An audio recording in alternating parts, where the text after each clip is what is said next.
My name is Brent Gove. I'm your host, and great to have you here to our top producer panel. We got some absolute industry superstars here to share with you. And honestly, I hope you're taking notes. If you sit there and just let it roll over, about 3 o'clock this afternoon, someone will come up to you and go, "Wow, how was it?" You go, "Man, it was amazing." Well, what'd you get out of it?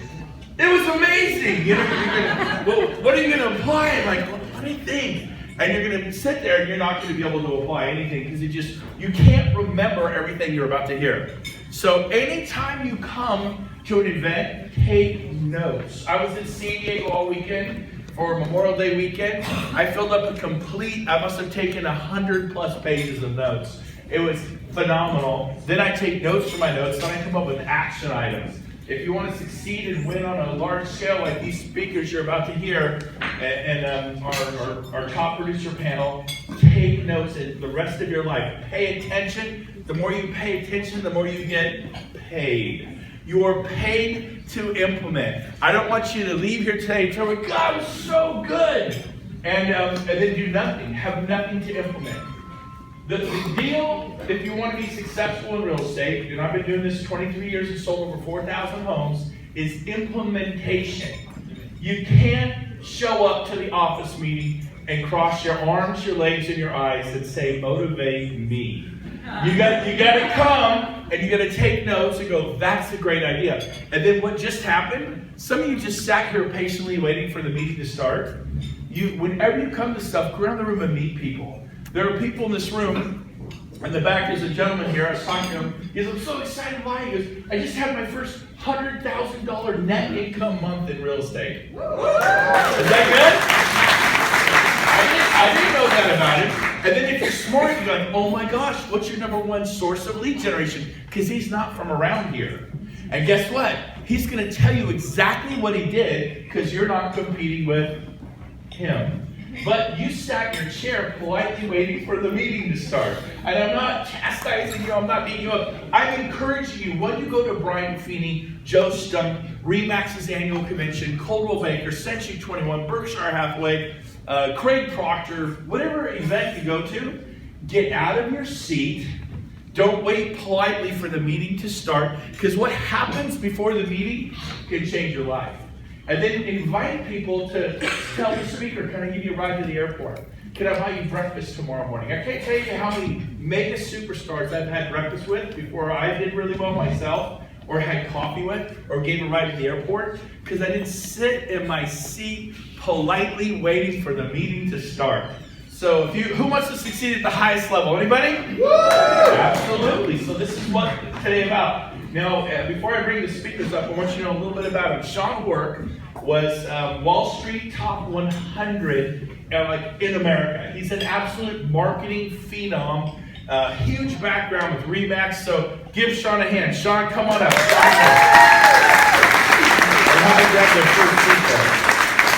And then our next panelist, Victoria Lease. She was Inner Circle, President's Club Inner Circle for Coldwell Banker. This is like top 1/10 of 1% in the nation. And this year she'll sell, I think, 160+ homes.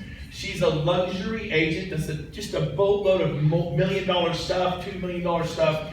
And she runs a very successful team. Help me welcome to the stage here, Victoria Lease. Give her a hand.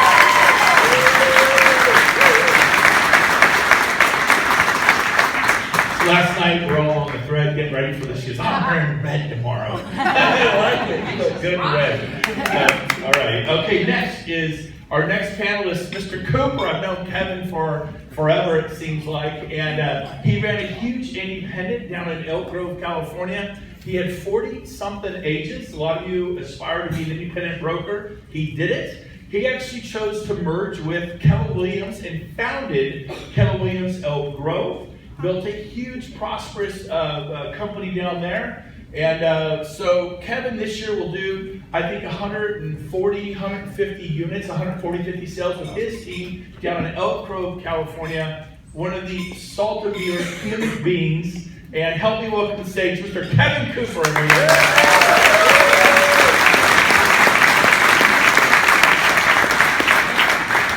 Anybody wondering about the, I'm going to get to our fourth. Anybody wondering about the fifth mystery seat? It's for me, I guess. I think I'm an old man now. Oh, let's get a golden seat to sit down because you can't stand.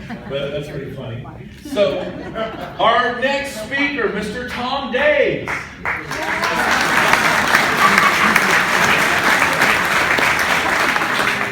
Was not able to make it last second.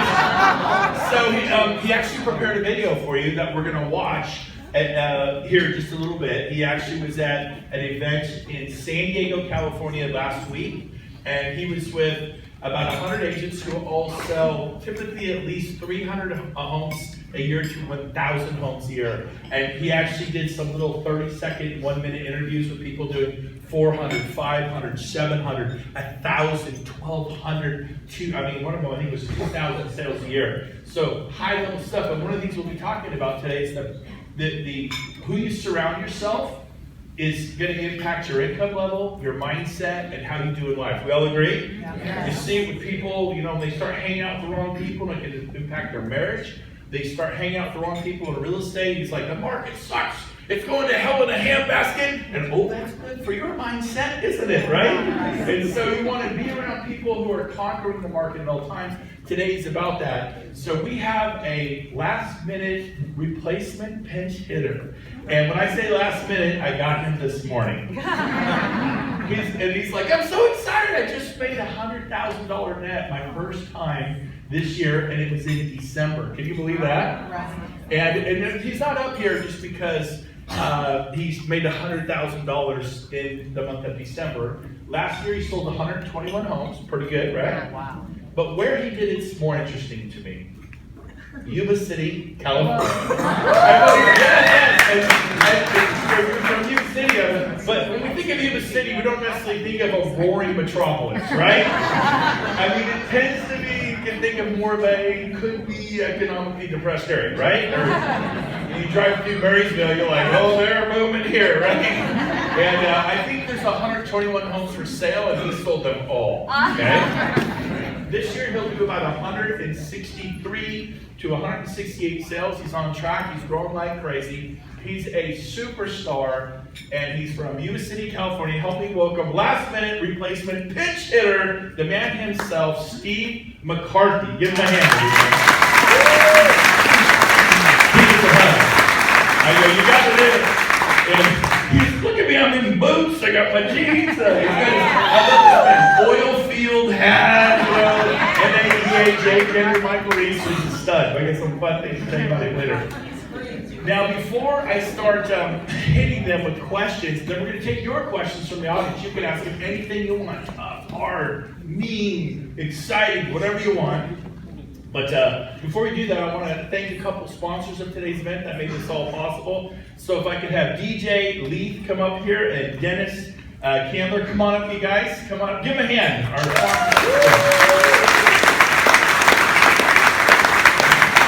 so DJ's from Bank of America. He's going to just say a quick word with you for about a minute. Here we go. Hey, thank you everyone for showing up here. Brent always does a great show and a great panel. I know them all, except for this guy, but kind of get to know him. Hey, I just want you to know I'm with the Bank of America. I just joined them, and I specialize in jumbo loans, doctor loans, and we're very competitive. So if you have any questions, give me a call. I'm not associated with any branch. I'm self-sourced. Thank you. Nice, good job. Thanks, Brent. Great crowd as usual. Dennis Candler, United Property Inspectors. We're back in the corner. Terry Poppengo's marketing manager for our company. Love to have you back, talk a little bit about what we do, what makes us different. But two things real quick, I'll try to keep this brief. AB 1024, it is Assembly Bill 1024, and it's going to require home inspectors to be licensed in the state of California by 2022. Good stuff, right?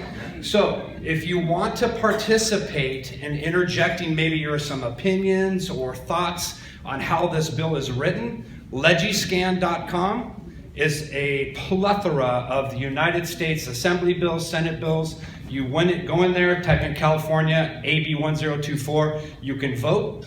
You can interject what your comments are. If you don't like the way the pest industry is, for example, you can go ahead and make those comments. It's all interactive. Last thing, if we miss anything on your inspection, we'll buy your house back. Dennis Candler, United Property Inspectors, thank you for your time. Okay, so one thing, if you're new in real estate, and there's always, 20% of you in the audience that are new, anyone could be a home inspector today. You could be. You need a little cash, print a business card, online, you're a home inspector. I don't need home inspectors, charge $500. Sounds easy, right? I want to encourage you, if you're new, be very careful who you pick for your home inspector, because when things go south, who recommended that home inspector? And it comes right back on you. So they are phenomenal at what they do. They do the highest levels. If you've never met them, go back, meet Dennis, meet them, get their cards.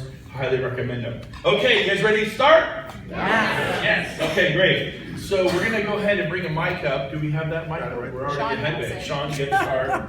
So what we're going to do is I'm going to hit them with a bunch of questions and show them the water. I want you to take notes, and I want you to write down questions. They're going to say something, and you go, well, I don't quite understand that. Write down your question, because you're going to get a chance to pepper them. So we're going to go through this for about an hour, and then you're going to have about an hour to absolutely hammer them with questions. And you get out of it what you put into it, okay? So here we go, let's do it. So Sean Work, what year did you first start real estate? 2004. 2004, okay. And then I'm gonna go over here to Victoria.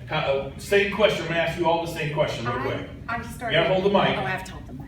I got my real estate license in college, and then I took a huge break. So I say 2005, I really started. 2004, 2005, seems to be a good time. January 23rd, 2003. 2003, 4, 5, okay. Steve? 2012.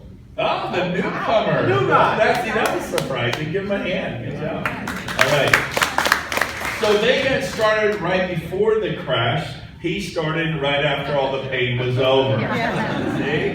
Anyways. All right. So next question, we're going to go back that way. How many homes did you sell your first year? I always find this a very interesting question. First year, how many homes did you sell? First year was 13 homes. 13 homes. Okay. So there you go. 43 homes the first year. Wow. I had 17 the first month and a half, and I didn't know what I was doing. But that's another What? My You should be asking him questions on that, like what did you do good? One. What? This is shocking. It was a good one, though. Thank God for moms. 32. Wow. Jeez, that's so variety there. That is just shocking. Okay, next question is, start with you, Sean.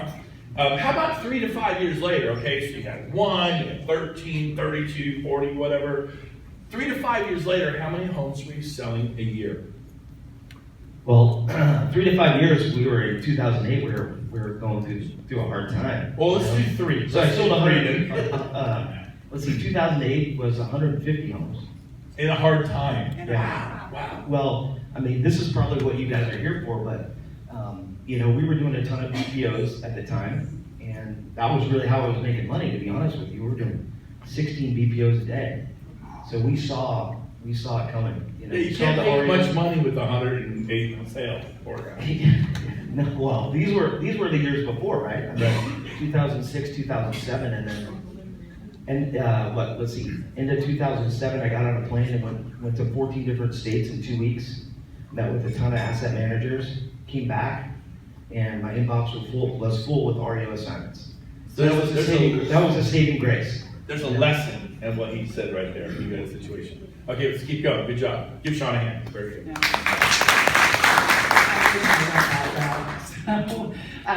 My brother was in banking. I wish I went that route, but I ended up being a short sale queen in 2008. I think I closed 42 short sales, but in a terrible market. Oh, yeah. But anyway, wasn't that fun? Glad those are over. Yeah, me too. Okay, Kevin. So 2008, 2009, we were doing about 150, 160, mostly short sales. Flew out to Austin, Texas, met a guy named Dolly Williams, who was amazing. And so he and I became fast friends. He showed me some things, I showed him some things. We were able to increase the yield on their short sales, and everybody was happy. Again, flying somewhere to get the knowledge to achieve at a high level. Very good. Partnering with knowledge. Yeah. That's good. So that put me at like 2015. I probably only sold about 35 homes. That was the end of my full-time job at the post office. I was a You mailman. worked at the post office? I was, yeah. So you went postman? So it was at that point I had a 4-year-old, or my 4-year-old now was born, and that's the kind of the I said I had enough of this, and the job turned out to be an anchor. The second I separated from that is when sales exploded and everything really took off for it. So for those of you in the audience, some of you do have full-time jobs. And it was a little nerve-wracking. The postal is a good gig, retirement, the whole thing. And he said adios muchachos. It was scary, but ended up you didn't realize it was an anchor the whole time holding you down. That's right. Yeah. Interesting. Okay, hold on. We're gonna go back with you. So what was your proudest achievement in real estate today? If there's anything that comes to mind. Yeah, so the proudest moment had nothing to do with my success, but my brother-in-law, who also worked for the post office, I brought him into real estate, and as he started learning and implementing what we showed him, I watched his life change. So, my niece got a horse and they got a ranch, like that. It just changed their life. So that was definitely my proudest moment. Wow. Awesome. Very good.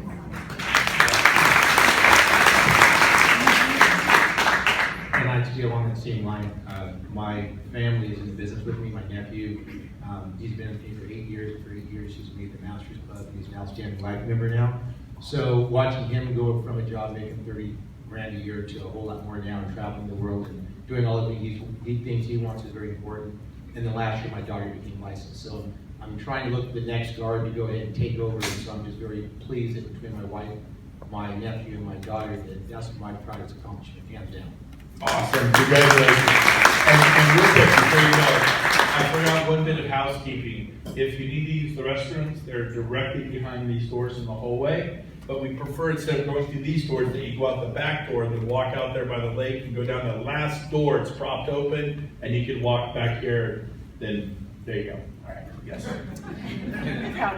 Proudest accomplishment. I think I did say we, I, the team, we were very comfortable at Global Banker and a great place to work, but Brent and Tom Daves and Don Yoakum told me about a little company called EXP, and we jumped over in January.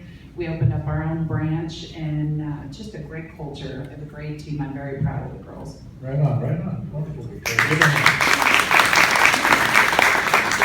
So I spent some time thinking about this, and for me, it's longevity, because this business is not easy.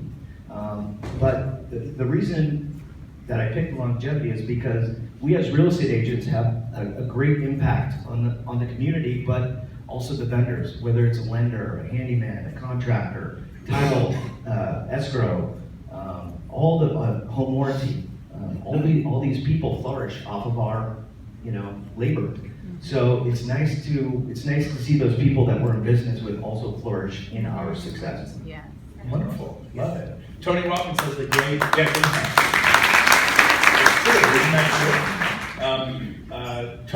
Tony Robbins has a great quote. He says, "You playing it so small in life does not serve humanity, does not serve the world. You can't, if you do more, be more, you can give more and make an impact." And who wants to be a history maker? Anybody here?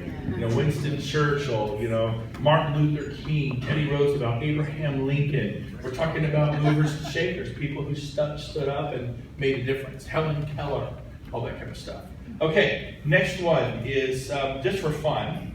What was your best income in real estate? Your best year financially, if you don't mind sharing with these folks. 2009, 1.2 mil. That's good. Very good. Wish I could go back to those days. Slacker.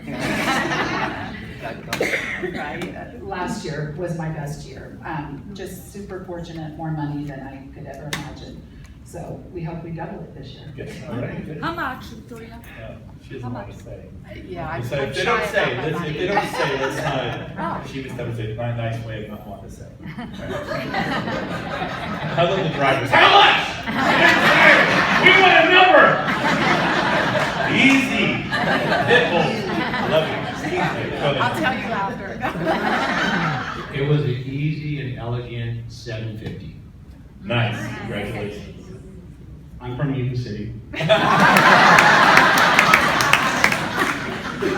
Last last year on our personal production, excluding, revenue share and all that stuff, was $550,000. The only one who didn't get the questions in advance was this man. They all got to look at the questions and know, we have to have some fun with you tonight. All right, what a good champ. Yeah. Good person. All right, so what we prepared at this point, we're gonna drill down on some real how-to stuff. But before we do that, I did say, Tom, you can't make it. You got to make a video because I got something better than that. I interview people for 30 seconds to maybe a minute. Mega superstars, there is no, we're talking to pretty much 200-300 to 1,000, 1,500, 2,000. The who's who in the country. He actually interviewed them. He sent over a short clip. Let's roll the clip. Hi, I'm Tom Davis with eXp Realty, and I'm sorry I'm not able to make it with everyone today last minute, but I have a special treat for you. These are the elite top agents in the world I just spent 3 days with in Los Angeles. I mean, the top RE/MAX agent in the world, the top Keller Williams agent in the world, and many, many other top agents, eXp, Coldwell Banker, and they have some amazing nuggets to share with you. Listen here. No. Our team sells 500 to 600 homes a year. Hey guys, you guys are rocking it. Here with Tom, he's the superstar. Tell me, what do you attribute your success? A couple of nuggets. Learning, traveling all over the country, meeting the best agents and the best agents, learning from their mistakes and their marketing secrets. So it's a big advantage that we have. Just having the vision to know what's happening ahead, to be prepared on the changing market and the fourth industrial revolution. So we've got the right technology for the team. And I would say always raising my lid, getting better for my team, and working really hard with my team to coach and train and mentor everybody, to get everybody up to speed and be the leaders in the industry. Lance helps over 2,000 families a year. Lance, I'd like you to share what you attribute your success for our viewers today. Well, it's always about the people. The people are the ones that make or break your organization, and when you hire the right talent, you can do anything you set out to do. Lead with revenue. Lead with revenue. Find the way to generate revenue without spending any money first. And then once you generate the revenue, then start investing it wisely. Always check your ROI. Lay a strong foundation and you should go places. Great question. You got to listen to your rainmaker, number one. Okay, you have to want it. Learn the basics of real estate. The people who learn the basics, they're going to be highly successful. They're going to be committed to the business, though. That's right.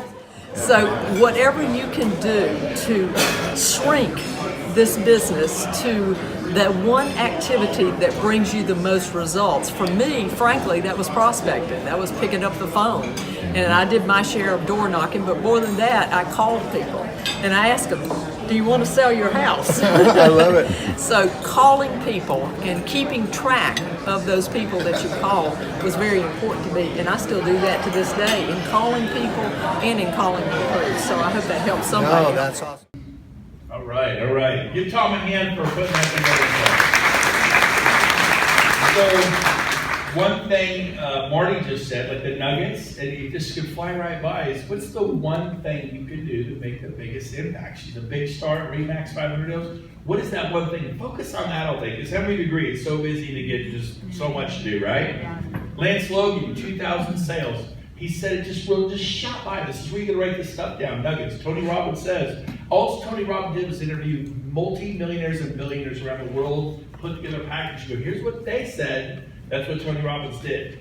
And mindset and all that. So Lance Logan, he just said, it came by in about 1 second. If you didn't write it down, you miss it. He said, hire the best talent you can. That was his, if you flash something like, oh, he said that? You got to listen. And you are one hire away from radically changing your life. I'll just share the one thing. I hired my first assistant. I went from 48 sales to 118. No assistant, 48. This is 1998. And then boom, doubled. And I'm like, how do you do 60? And once I got some leverage and some help, 118, forget 60. And I worked less and made more. You go with me? Yeah. One person could change your life. I think, well, you could afford it and all this. I said, well, how about 20 hours a week for 3 months? We'll see how it goes. And it went so well, I tripled her income 3 months later. She worked for me for 8 years. And when she left as my personal assistant, she was making $100,000 a year, which is not bad. So I changed her life. So those little nuggets can really help you. By the way, Bob Corcoran is on there. He's the bald guy with the red tie. He coached 26 of the Wall Street top 100 agents in America. He's a coach. He's their coach. Nobody coaches more top Wall Street producers than Bob Corcoran. He was at that event. And you guys can all get to stuff like this. You got to get on a plane, show up, find a way to get there. It will impact you. Okay, so we're going to keep moving on. So the next question, you have the phone there, or the microphones there, Steve. So the next question is, what did you do right in the first few years? What did you do right? We're going to progress, but when you started, you did well. What did you do right? Okay, so the best decision I made right away was recognizing that the people that I wanted to emulate weren't in my market. So I found somebody in Texas to model, and he was a coach, and before I could afford to hire him as a coach, I really studied what was he doing, how could I implement it, and I did that. And then, like I said, I was working another job, so it was really critical that I focused on, how many hours do I have left in a day, and what can I do to drive the needle forward. Like you just heard in that video, what's the one thing? And that one thing for me as well was prospecting. So I didn't like prospecting. I probably still don't like it, but you do what you got to do, and if you do it enough, consistently, you'll have progress. Love it. And for me, I was a manager at UPS for 17 years, making a nice salary. People thought I was nuts for leaving. And I went ahead and left because I just got divorced. I had my daughter, had joint custody of her, and they offered me a promotion. So you leave a job when they offer you a promotion. They wanted to double my salary and have to go run the Carolinas. And I'm like, no thanks, I'm not going to do that yet. So then they said, okay, I said, give me something closer. And they said, how about Iowa? I'm like, no, I'm not doing it. I'll take my salary last year. So anyway, I left and came in here. And so real estate, I just had fear. And so now, my mentality was also, I was going to retire with this company. I had 17 years in. I had 17 more to go before I could pull my retirement. And now I'm starting all over. I remember having a conversation with my CPA, and he thought, are you sure you know what you're doing, Kevin? And I was like, yeah. He said, are you sure? And I was like, yeah, I do. Watch, you'll see next year. And so I came into business, and it was absolutely, to talk about your motivating factors, it was fear. Make no mistake about it. Every hour I wasn't with my daughter, it seemed as if I was working. And what I did, though, is I made a commitment to myself, since I felt I was 17 years behind in this career, that I was going to read one book a week, every single week, for the first year. And I did it for the first 2 years. And the books were always real estate, business, finance. If you read at that rate, people will not think that you're doing the business by about the second or third month, because you're going to know more than most everybody else out there in the business. And you'll understand the language, you'll understand cap rates, you'll understand, gross rent multiplier. Stuff like this for these investors to show up, as we all know, most investors pretty much suck. But the business reality is, when you understand and you can speak their language, no one is going to ever question how long you've been in business. So that's the biggest thing I did, was I had a voracious appetite for reading, and I read. I want to follow that. Mine was fear as well. In 2005, I had a life-changing event, and knew I had 3 kids, 3 children I had to raise by myself, and no parachute to catch me. So I worked my tail off. I actually had 3 jobs when I first started, and cried every night when I went to bed, but I knew I wanted to be good in real estate. So I hung around, like Brent said. I picked up people in my office that I knew were great. I tried to implement what they did, copied them, went to more open houses than anybody at the time, and it just started sticking. You just hang in there. The great thing that I think about real estate is, I remember my daughter was getting ready to go to college, and I had no idea how I was going to be able to afford to send her there. And I thought, you know what? If I just do 1 more open house and pick up 2 more clients, that's her tuition for the first quarter. And it just kept going. So anyway, we're in a great business. We can always make more money if we need to. Beautiful. Great. So how many new agents out there? Okay, that's a fair number. 20%. That's a fair number. So That first year in real estate, find influencers. Find 30 influencers, CPAs, financial planners, insurance folks, lenders, who can send you business. Out of that 32 deals that I closed my first year, 30 of them came from referral. So we are still in a referral-rich environment. In fact, NAR says 86% of business comes from referral. So go out, build relationships your first year. That's what I would say. Very good, very good. Wow, so good. I would never be shocked. Anybody shocked hearing that? 30 to 32? I think my first year I got one referral. I sold 13 homes too. Okay, now, all right, next question is, what was the biggest mistake you made early on that you could help these guys avoid the pain? Because some people are brand new, we had maybe 15% of the room is brand new. And then some people have been doing this a year or two, right? How about a year or two? Raise your hand, a year or two. Another 20% of the room. And so you got 30% of the room here. What pain could you help them avoid? What were the mistakes you made that first year in real estate? If you had it to do over the first few years, what would you do different? I would focus on building a marketing and prospecting company. You know, you have to understand you're running two different businesses. If your marketing and prospecting company isn't there, meaning if you don't have a steady amount of business coming to you every month, you haven't built your marketing and prospecting company. Before you can be a successful real estate agent, success in our industry is longevity and consistency, in my opinion. So if you want to be in this industry for a long period of time, focus on building that company A. Find your 3 pillars of what you're going to do for business. Ask yourself right now, what are the 3 main sources in my business? Where's my business coming from? And if you don't have those things firing on all cylinders, it's time to go back and reevaluate and get them firing. That's what I would say. Yeah, very good. I was listening. Steve. And I think that was my biggest mistake. I had 3 jobs when I first started. And I think in real estate, you just have to jump in. Quit the jobs, decide you're gonna be an expert in real estate, figure out how to be an expert.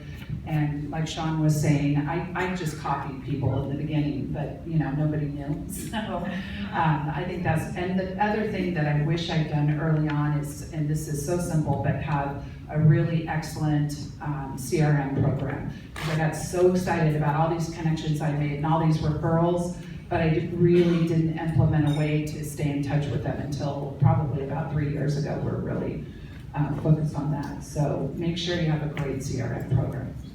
And go all in. Go all in. Yeah. Talk to people about that.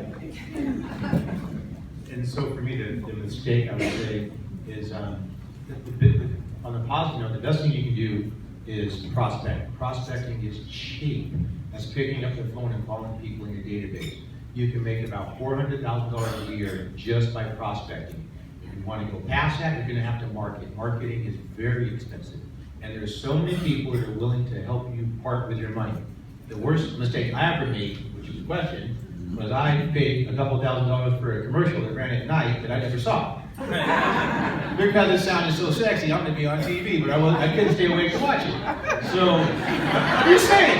So you have to be careful with these things. I mean, when you're out there, I won't name names. All the different companies will call you up every single day saying, we can put you #1 on Zillow. We can do this, we can do that, right? I mean, the business reality, those things are expensive. And I'm not saying you can't get a good return, but you have to make sure that you hold that money accountable to make the return. So I would say, until you're yanking $500,000 or more, prospect your ass off, and then do a little bit of marketing. We're going to talk some more probably about the internet and things like that. But you absolutely have to do it, but you can do it on a budget. Marketing can be an expensive mistake.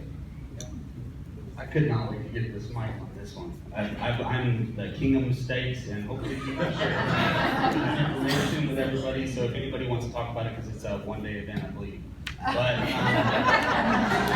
my biggest mistake was something that I didn't even know I was making. I thought I made some money, I sold some homes, I take that money and put it back in my business, I'm gonna blow up. And I hired a coach, and he wanted me to get my numbers. You know, what's numbers? I had no idea what that meant. I put all my numbers down, and he had me cancel all the shiny objects I bought, all the easy buttons.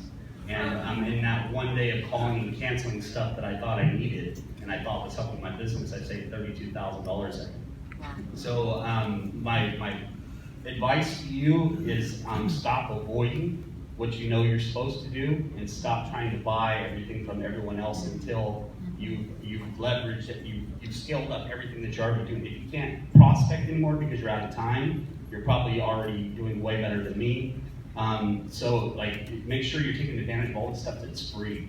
You know, put in the work while you have the time to work. When you're out of time, then you can start buying stuff. And then manage what you're buying, make sure you're really looking at it. Are you getting a good enough return on it? Or could I take that money and put it into somewhere else where I might be getting more value? Awesome. Great job. Give him a hand. Okay, this next question, having been a panelist many times over the years, is my favorite question asked of a panelist. You will get a lot out of this.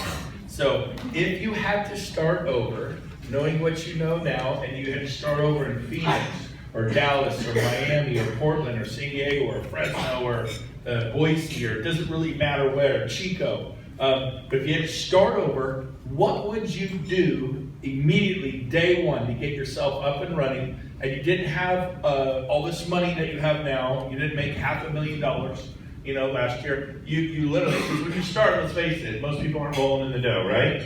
And so what would you do if you had to start over in some city, USA? What would you do day one? If you drop me off somewhere on day one, I don't know the market or anything else. I think that the very first thing I'm going to do is jump on the MLS and see what neighborhoods have the highest turnover. Somewhere where I can see that there's a lot of sales, a lot of movement. And then I'm going to look to be the Hulk in the puddle instead of a splash in the ocean. And what I mean by that is The what in the I'm puddle? going to Hulk in the puddle. I want to be the Hulk in the puddle. What is that, Hulk? I'm going to tell you right now. Yep. The drivers. Yeah.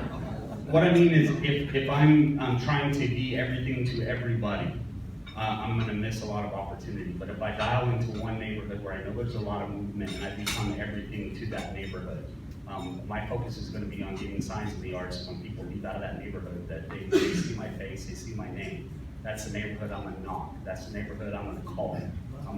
That's where I'm going to hold my events, my movies in the park, anything and everything I can. Who's the influencers in that neighborhood? Who's in the different groups on Facebook, yard sale groups, whatever it is. I'm going to hold the yard sale. I'm going to be the one that they know does real estate, whether they like it or not. Love it. Hulk in the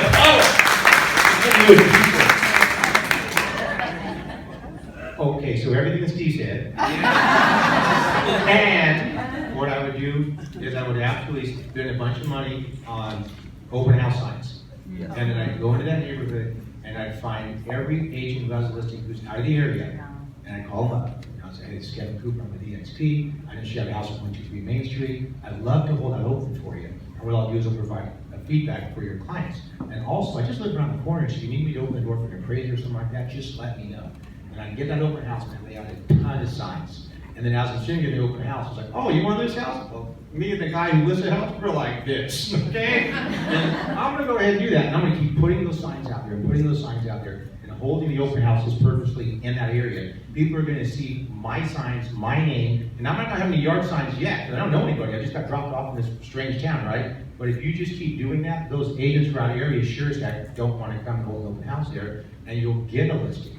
And that's the whole thing. If you put out 20, don't put out 5 signs, put out 20, 30, 40, make it obnoxious. Make yourself get ready to get fined or something. There's so many signs that people have to come and see. Hosts are obnoxious. It's unbelievable. And once you go ahead and do that, you're going to go ahead and get recognition in that neighborhood. You're going to get listings in that neighborhood, and people are going to do business with you. And that's the easiest, cheapest way. What is your definition of a lot of money? You said a lot of money on signs. Is that like how much?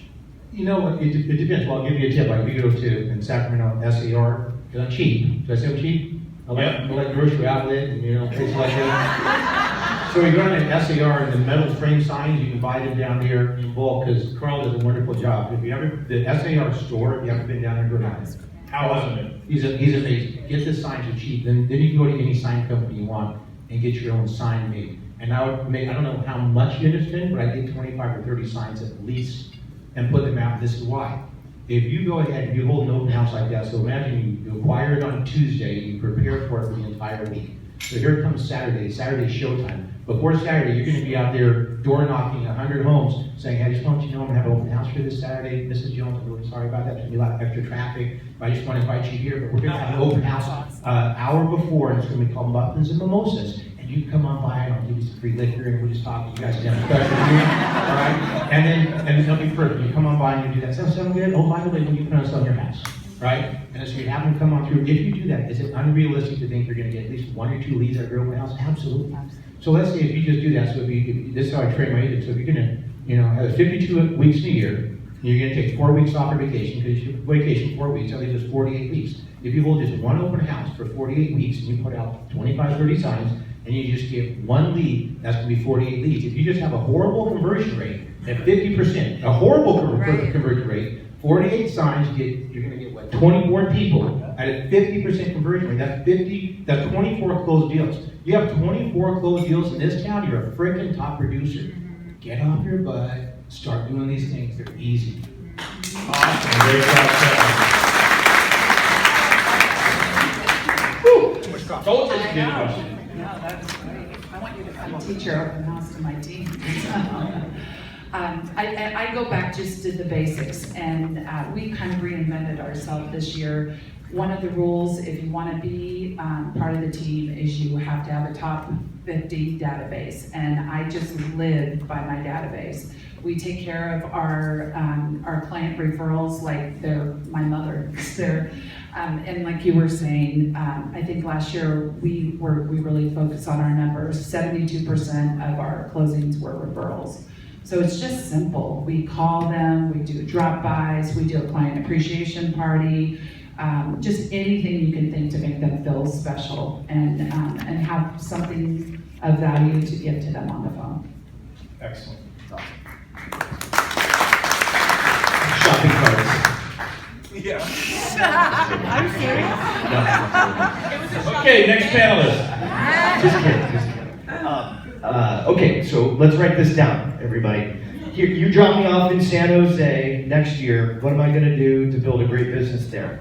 I'm going to get 10 channel accounts or corporate accounts.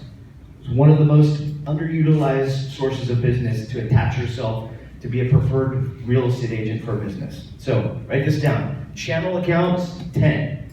Next, B2B, 25. You need to be in relationship with 25 people in the financial world, from developers to builders to CPAs to insurance to financial planners, all the above. Next, top 50. Who are the top 50 people in your world that will refer you business? And then next would be 100 prospects. Along the lines with what Kevin was saying, who are the next 100 people that I don't know, strangers, who are going to do business with me? You fill that up. So again, 10 channel accounts, 25 B2B, 50 top 50, and 100 prospects. You'll be a top producer. You gotta build the roadmap, okay? That's your roadmap. Yeah. What do you mean by channel account? Channel account is a company, an account that you have that gives you 1 deal a month, 1 lead a month. It's a source of consistent business, okay? I learned that from coaching in the core. Anybody know what core coaching is? I know some of the lenders probably do, but that's the easiest way to get business, right? If you've contracted with someone that's a business owner that has employees, that is good for a deal a month or a deal a quarter, that's a consistent, that's consistency that you can count on. So you're like the go-to person for the school, or police and fire, unions, Intel. And go back and look in your database and say, who do I know that's a business owner? Who do I know that works at Kaiser that could get me into their human resources? Would you agree that people want to help you? All you got to do is ask. Yep. All you got to do is ask. Famous for not asking. Asking is a sign of humility. Ask. And shopping carts. Yes.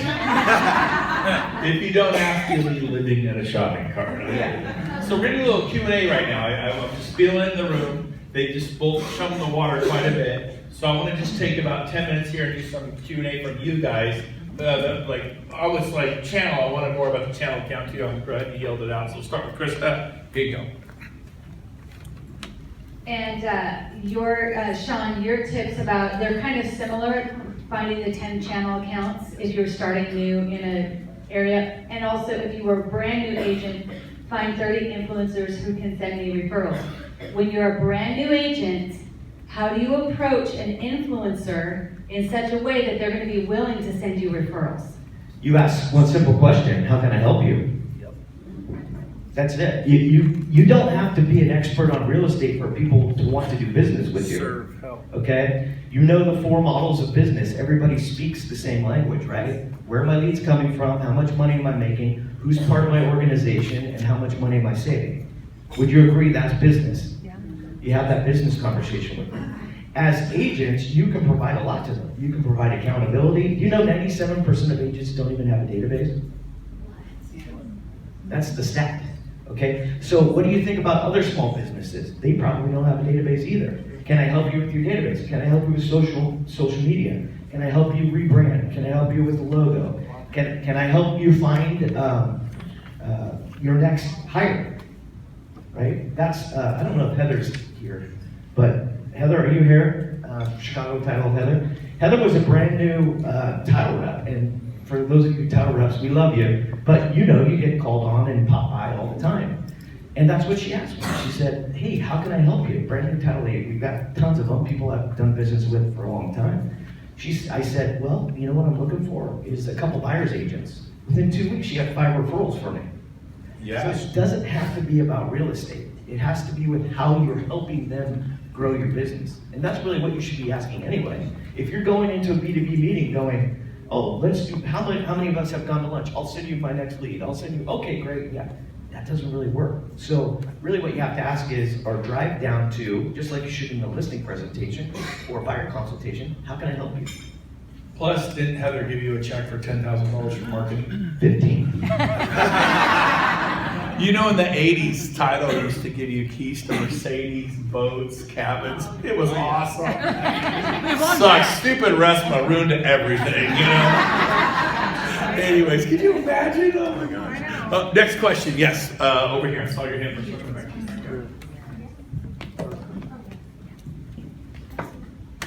My question's for Kevin. How did you go about setting up the asset manager meetings? Sean set up the asset management meeting. Sean set up the asset Oh, management meeting. asset management. Okay, how did you go about setting those up? I want to make it up. I got to tell the truth. I pop by. I just pop by, give them a knock, because most of the time they'll tell you no if you try to set up an appointment with them. So I just went there. Secretary, yeah, I just knew where they were. I flew to, well, I went to 14 different asset management companies in 6 states. So just flew there, knowing, hey, I'm gonna make this work. I mean, it was 2008. You guys know how many distressed houses were in our market at that time? About 85% of our market. So it was like, hey, this is my last ditch effort. Either I'm gonna do short sales, or I'm gonna go where the REOs are. So that was it. And did I get into it all? No, I didn't. But hey, Sean, how'd you talk yourself into that, away from the secretary, beyond the secretary? How'd you get in? well, handsome, good look. Just kidding. No, I put a packet together. Yeah, very humble. Pictures in my shopping cart. I just put a packet together and I said, hey, I knew the names of the different asset managers because I had done some prospecting around that, and I just went there, and a couple of them even went to lunch. Yeah. Again, it's the thing, don't, what's the words I'm looking for? Don't tell yourself no. You'll talk yourself into no all day. Yeah. Because it's comfortable. So.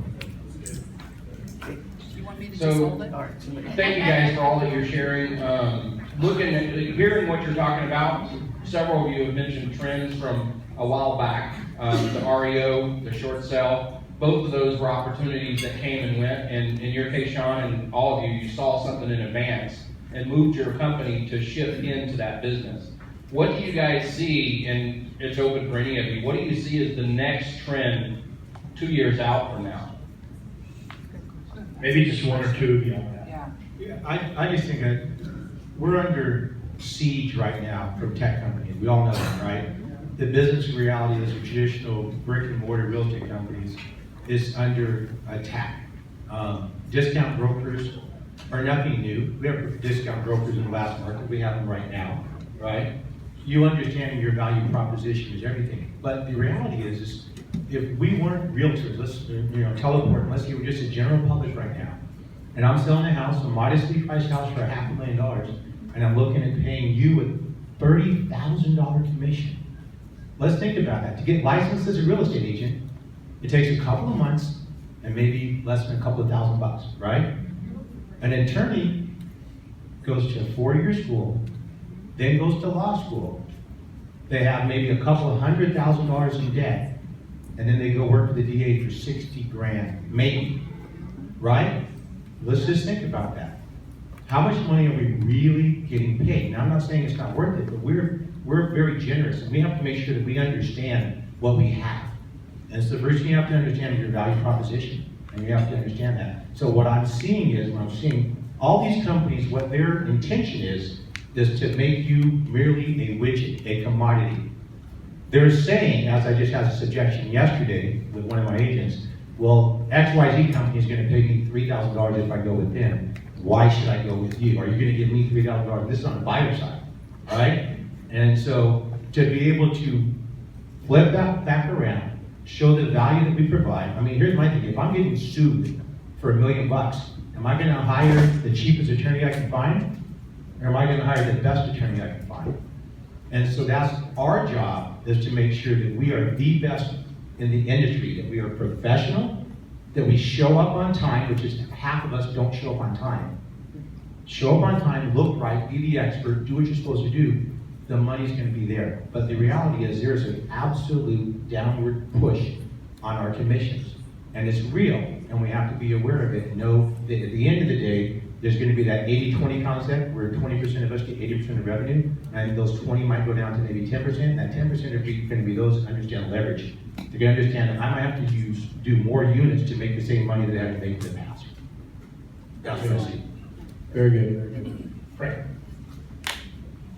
I have a question for Sean.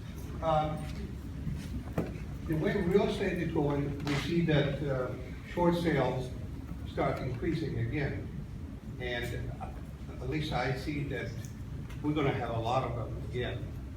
And you mentioned that you did a lot of BPOs, right? Out of curiosity, how much were you paid per BPO? Because I did a lot of them. And I wonder if Here they are right now. maybe she wants to answer. I'm the one Ruby. Yeah. Can you guys explain BPO? Some people don't know what I'll do it. Yeah, tell them what a BPO is. Okay, Are you done? Yes, the question was that. The question is what? How much were you paid for BPO? You must have done a lot of it. Yeah, we did a lot. I was making probably 16 to 20 grand a month in BPOs. We had, it was a whole system we had running. But you have to understand, there are some companies who are just valuation companies that you're never going to get an assignment from. So about 50 bucks a pop. A BPO is called a broker price opinion. And basically, we're starting to see it now with high wealth clients.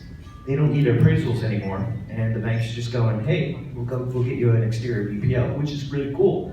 But basically what they do is they hire real estate agents to go out and take some pictures, do a condition report, and give them a baseline valuation. Typically, in the world of REO, they're looking to see how much, if they foreclose on the property, how much it really would be worth. But to answer your question, about 50 bucks a pop. Yeah. Okay. Good. It's amazing to hear people who are experts in their fields talk about coaching. And I think that's one thing we don't talk about enough, or we don't believe in as much. So I would like for you guys to touch on how do you guys pick coaches, when is the right time to transition from modeling somebody from a distance and stalking them on Facebook to actually calling them and asking them to be a coach.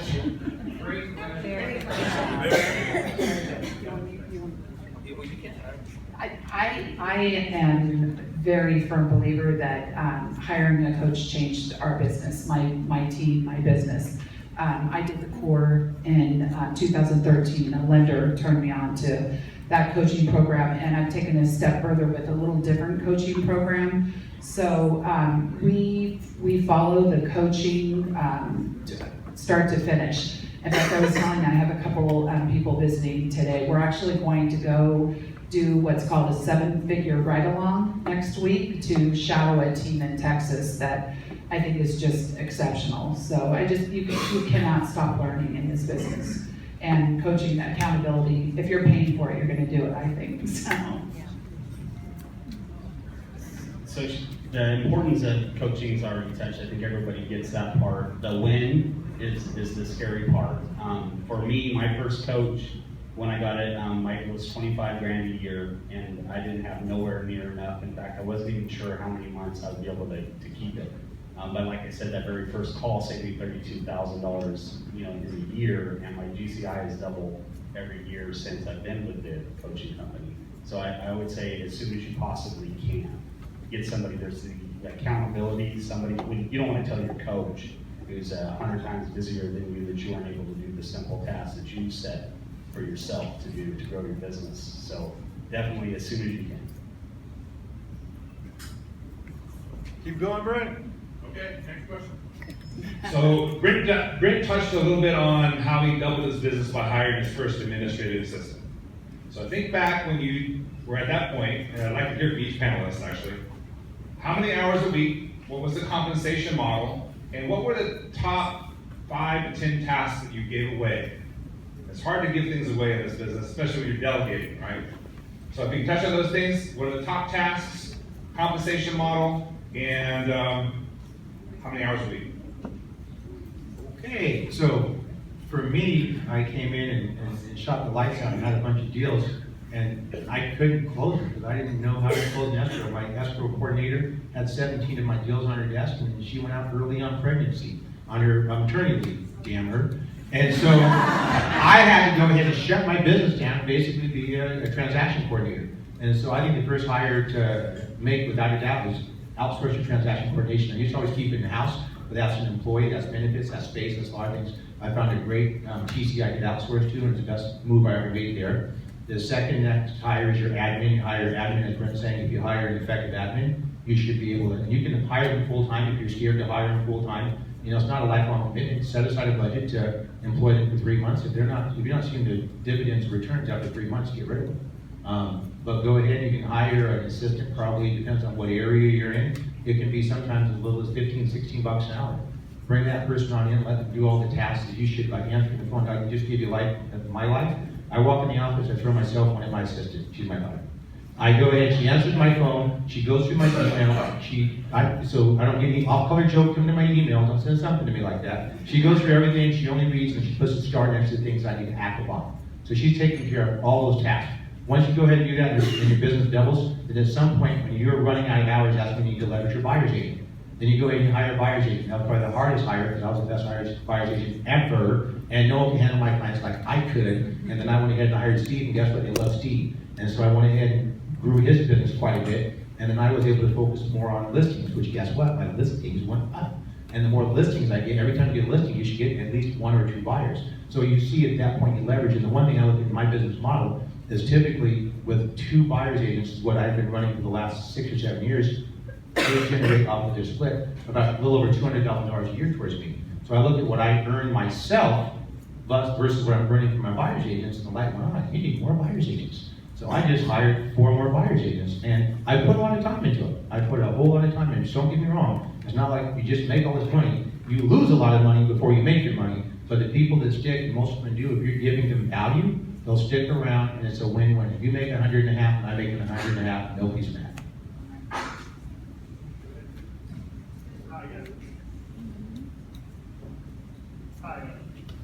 Hello? There we go. Hi, I'm Drew Johnston from Roseville, EXP. So my question is kind of a 2-part. So when it comes to you guys going to a new lead generation source, what's the expected ROI for you guys to keep it, okay? And then how long do you give that to recoup that ROI?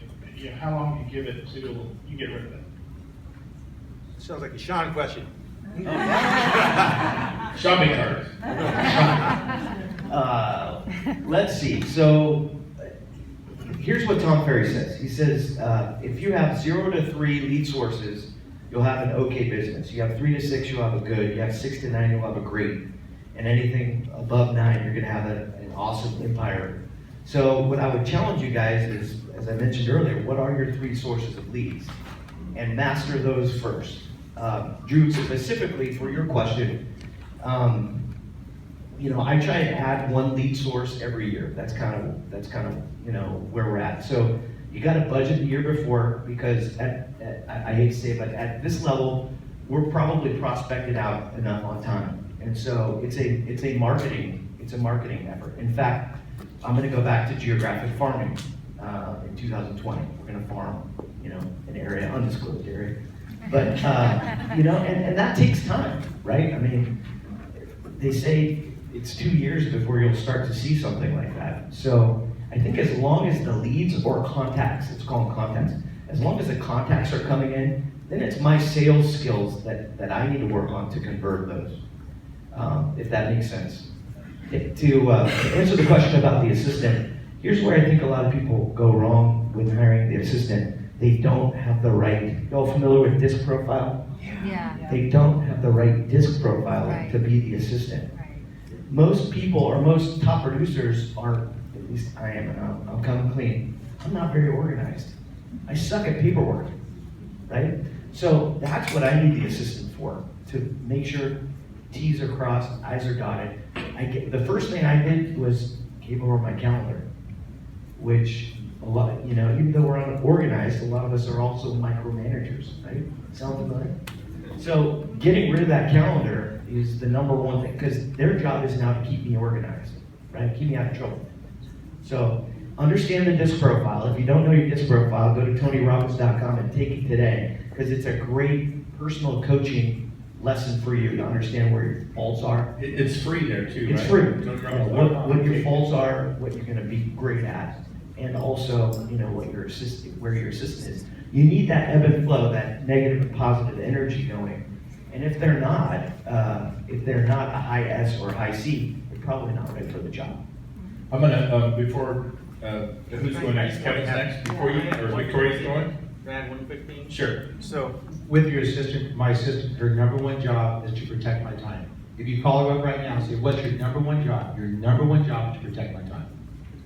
Go ahead, Victoria. I'm going to give a bad hire example. So like you were saying, when I was in the coaching, they said when you close 32 deals a year, that's when you need an assistant. So I got all excited. I closed 34 deals, I think in 2009. I was ready to hire an assistant.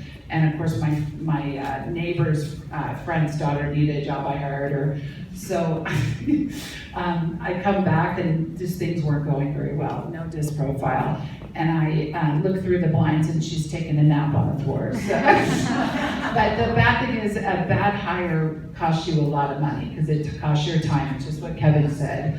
So I figure she cost me about $36,000 that year because I had to retrain, rehire. So the disc profile is the #1 thing we do for our hires. Love it, love it. Steve, did you want to try anything you did? I don't have an assistant. We are a husband and wife team, and we divvy up the hats, the roles in the business. Not that we don't need one probably at this point, but my wife has a hard time letting go. Nobody does it quite like she can. That's funny. See, everyone marries the opposites attract. My wife, we both let everything go. All right, awesome, thank you.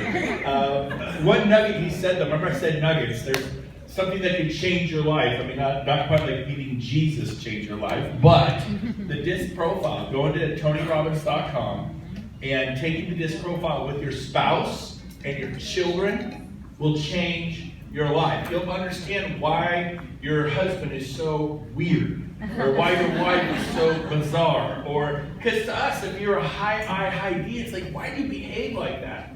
The disc profile will break it down and explain this is what they value, this is why they behave that way.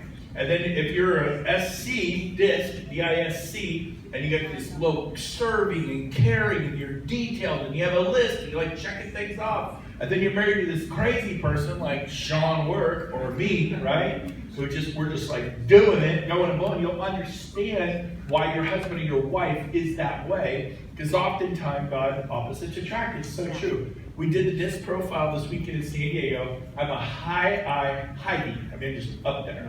My S and C are at the bottom. My wife's S and C at the top. Her I and D at the bottom. We are polar opposites. And then, so now you know how to talk to your wife or your husband, and you've got to love them in their love language, not mine. Mine's all, let's go to Tahiti tonight. Right? Let Paris in the next day or whatever. I'm just crazy. Do whatever. Let's go. Let's do it. No planning needed. Let's just get on the plane and go. Clothes we'll buy when we get there.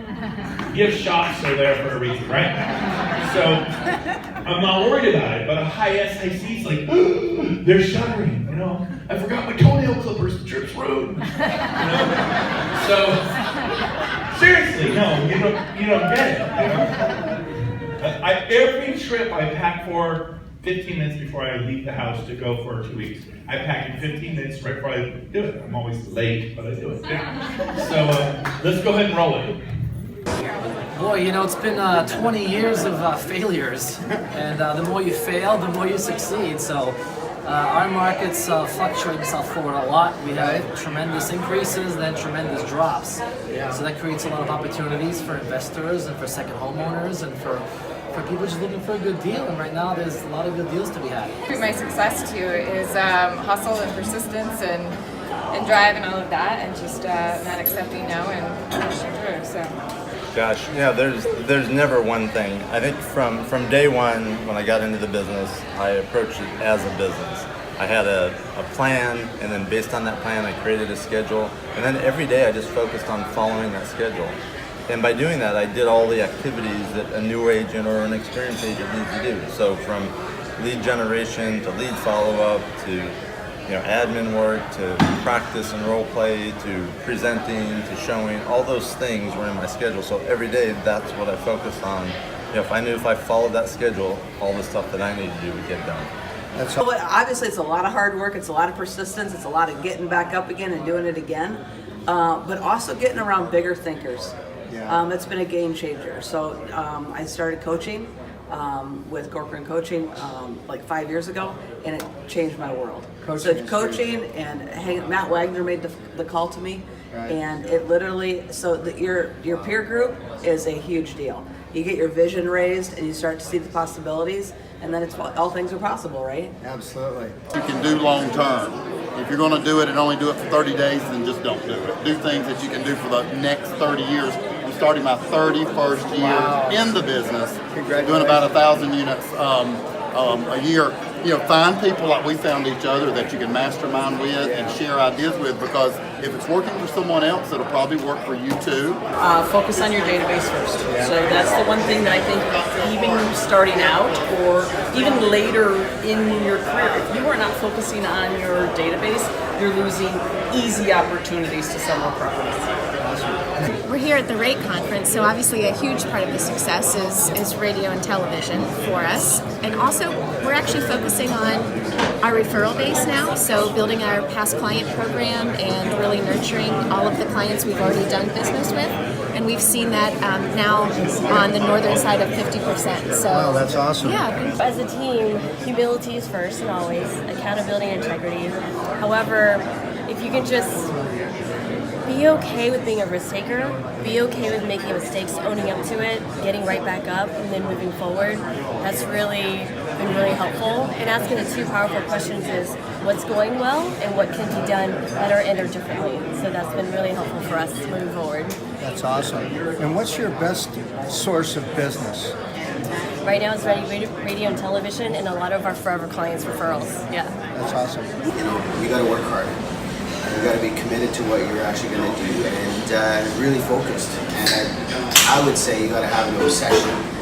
And early on in my career, I had a big obsession on online marketing, and that never really stopped. But you got to really be focused, and you got to be consistent with it, and just stay the course. It's been an intentional involvement in our community. I'm not a hard sales kind of guy. I would rather attract than ask for business. And so I've taken the approach, and our team has taken the approach, that we want to cautiously and methodically move about the community and really invest in relationships. And so 60% of all of our business, we did 664 transactions last year, 60% comes from sphere, referral, and past clients. But the other 40% is the second thing I should talk about. The other 40% is business that we purchase. And so those are paid leads, that's marketing dollars, and we have the world's greatest ISA team, inside sales agents, that are converting these have-not-mets into mets, and then they're turned into contracted, and then they're turned into sales, and then they're turned into lifelong clients when we do it right. And so those two combinations has really helped to change our game. Well, you have a great team, amazing talent. Where do you find your talent? A lot of it's recruited from my sphere. Yeah. So past clients, friends, family, referrals. It's a great culture, and it's because it's largely by referral. I think what we've been talking about the last couple of days is just being able to, the way we say the 4 C's, right? Being able to capture someone's interest, being able to converse and talk with them, being able to, cultivate the interest, and then having the right culture on a team of people that are on the same page. I think all of those things are really key elements right now. So Matt Wagner, you just saw there, he was the radio coach for Jay Kinder, who is the #1 Coldwell Banker agent in the world in Lawton, Oklahoma, a military town of 130,000 people. The #1 Coldwell Banker agent in the world was not Newport Beach, was not New York. He was from Lawton, Oklahoma, and in a town of 120,000 people. And he coached Jay. I flew to Oklahoma City, drove hours out to Lawton. When we were finally there, the big restaurant in town was the Golden Corral. And then I go, Jay goes, yeah, Matt, radio's been key for me. So what I do, I hired Matt. But Matt's in 200 major markets across America today. He's a multi-millionaire. His first market out of Lawton was me here in Sacramento. I had my radio show. I've been there 14 years. Matt Wagner put me on the radio show. I wasn't smart enough to do it. I didn't know how to do it. You also saw Hatch coaching. Remember that last guy? Talking about his ICAs, how good they are getting appointments. You're like, well, how do I do that? Why don't you just hire him? And you think, well, he might not be any good. I've had coaches that were terrible. And I've had coaches that were okay, and I've had coaches that were great. Sorry, you're gonna go through some bad hires. You're gonna get some bad coaches, but you gotta swing the bat, try, and then you find your niche. Craig Proctor changed my life. I didn't like his online marketing. It didn't work for me. I didn't like his ads he used to put in the newspaper. It didn't work. But I got his leverage. I got his how to build a team. I hired 47 agents, made $3.8 million because I copied a guy. Everything we've ever done, would you agree we pretty much copied something we heard? You don't have to invent it. Copy success. Try Hatch Coaching. I don't even know who he is, but I'd hire him. 674 sales. In 1 year, does he have the fruit on the tree, yes or no? Yeah. I would hire that man. You should Google him, I don't even know who he's from, Fargo, okay? Fargo. They're famous for one thing. Freaks me out. Okay, next question. How are we doing so far? You guys getting good stuff? Yeah. Yes, thank you. So we're gonna get to questions in just a second. So and you're my first person because you've been ready to go. Oh yeah. All right, so there is coffee, there's juice, there's bathrooms. We're gonna keep going. If you guys use the restroom, just get up, go out, go around. There's still watermelon and danishes and stuff out there. But next question is this, and I love this question. Ready? What is your strength? I.e., what is your superpower in real estate? If you had to boil it down to one thing that's the magic in what you do, what is your superpower in real estate? We'll start here. Okay. I'm going back to the DISC profile. Your ability to connect with others and understand how they want to be talked to, what their profile is. For instance, you go to a listing appointment, right away, you can tell, if you get really good at it, you can tell what profile somebody is by the job they have, by the movements that they make, how they speak. And I can go like this. Oh, that's a SC, that's a DI, that's a whatever, IS, and then adapting how I'm speaking so that they are talked to how they want to be talked to. I would say that's. Mine's not that eloquent. I think my superpower is closing. I'm extremely competitive. So if a deal goes haywire, I'm going to figure out how to get it closed. So when you walk in our office, I have an all-girl team. It says BBC. Do you guys know what that stands for? No. Bitches be closing. Oh my God, hold on. Interesting, the color choice you chose, red. Shooter. I don't know if I'm comfortable with that. Now, Kevin has a master's degree in organizational communication, is that right? Organizational management, yes. You look like it. Okay, so my superpower, I'd say, is scripts. So we all know scripts, right? We're all, yeah, that just doesn't sound like me. You know, I'm organic, I'm charismatic, I got skills, and I can just talk my way out of anything. When you master your scripts, you internalize it. It becomes part of your conversation. You can always, if you're leaving from here to New York without your GPS, and you're trying to get there, it would be a frickin' train wreck, right? Your script is your map to get you to the destination. What you want, your destination, of course, is a closed transaction.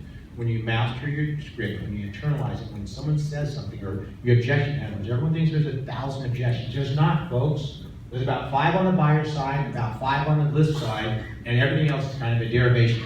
It really ain't that hard.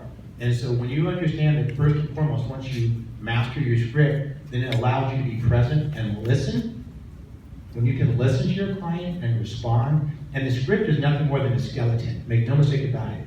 The things that bring it to life, the flesh, the nerves, the blood, is that, really? Right? That's how you really have a conversation, right? When you're attentive. So my buyers agents and people I'm in business with, I give them one script. If you open up, you can go to MikeFerry.com, you can get like 100 scripts. And it's information overload. You're gonna be paralyzed. Get one script, get the sign call conversion script. Oh, hi, you're calling about the crib with the house at 123 Main Street. That's a great house. Everyone's calling about that. What's your name? Hey, I'm Kevin. Hey, pleasure to meet you. So you're looking for a house now? How long have you been looking? What's that looking for? Tell me about living room. Tell me about bathroom. Hey, do you have to sell a house in order to buy this house? Or you don't? Fantastic. Hey, are you working with an agent, or I assume you're calling me because you don't have? Fantastic. So when you find the right house, are you going to go ahead and finance, or are you going to choose to pay cash? Wow. Okay. And then you just go through your entire script and you bring them right to your office. Now I rattled through that in a couple of seconds. I've probably done it thousands and thousands of times. And when we have it, it's nothing more than a conversation. But your conversation keeps leading them back to the fact that you're not trying to close them per se, you're just trying to meet with them, right? Right? So for me and my team's sign calls is like shooting fish in a barrel, right? And that same script you take into your open house, it's the same thing, it's the same questions. And when they see that, and then they have, of course you should have your expertise, your area knowledge and whatnot, then you're just an obvious choice. Because when they leave that open house, you're gonna talk to 5 other people, and they're gonna wonder why it is everybody like Kevin, he seems pretty cool, right? And he's kind of a cool guy. But the script is just very, very simple. So take that one script, master it, throw the other ones away. You don't need them right now. Don't worry about focusing on 1,000 objections. You don't need that. You just need to be aware when someone says they want to wait. You gotta ask them. The favorite thing you can always say is, any objection they say is, okay, I want to wait for a while. Why is that important to you? Right. Someone says, hey, will you go ahead and cut your commission? And you just drop your pay. Cut my commission. Learn your face. Are you serious? Yeah, really, it Don't works. plan like that. And then you just shut up. And you just shut up. And they will say, oh, I'm sorry, I just had to ask.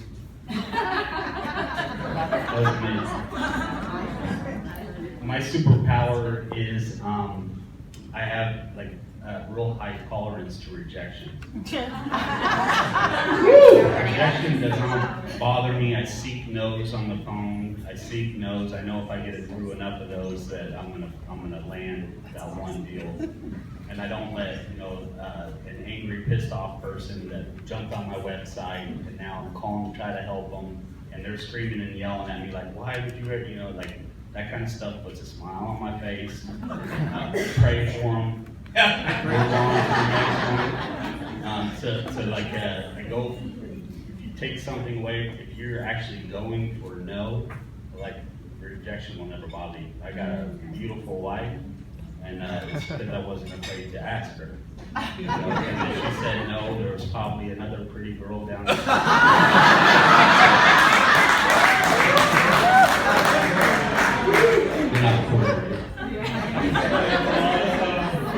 Typical man. All right. Okay, so that's awesome. Are you guys enjoying this? Okay, this I want fast answers. We're gonna go bullet point. I'm gonna give you some questions, and then you're gonna be my first one when we go back to the Q&A. So number one, fast answer. How important is coaching? Number one, crucial. Okay, pass it down. Critical, but you can also use mentoring, coaching, just learning from somebody who knows better than you. It changed my business. 10 out of 10. Just real quick, raise your hand if you paid for coaching at some point in your career. Every single one of them. So there's, success leaves clues. There you go. Next question, real fast.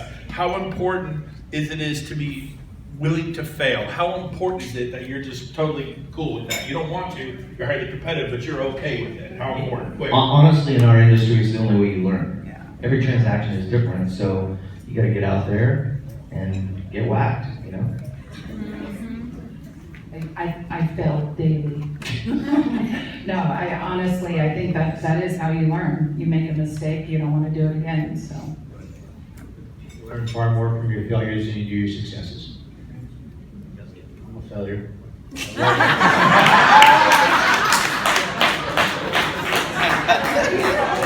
I would say I'm the biggest failure in the room. That's why I succeeded.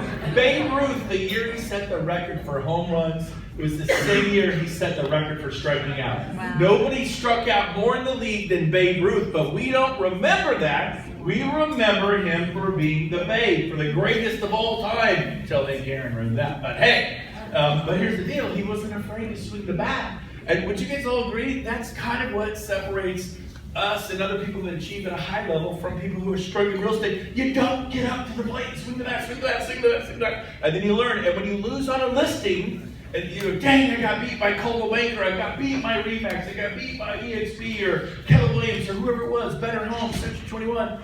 You don't go back and say, hey, Lori, just out of curiosity, did I get it? Oh, I'm sorry, honey, we won with Coldwell Banker, Victoria Lease. Anyways, I'm competitive too, right? And you gotta say, awesome, just so I can learn, because this is how I provide for my wife and kids. What did she do that was attractive to you that made you choose her over me? I really want to learn. If you don't mind helping me, I'm asking for help here humbly. What did she do that you guys really like? And your sellers will tell you, well, she wasn't late. You were 20 minutes late.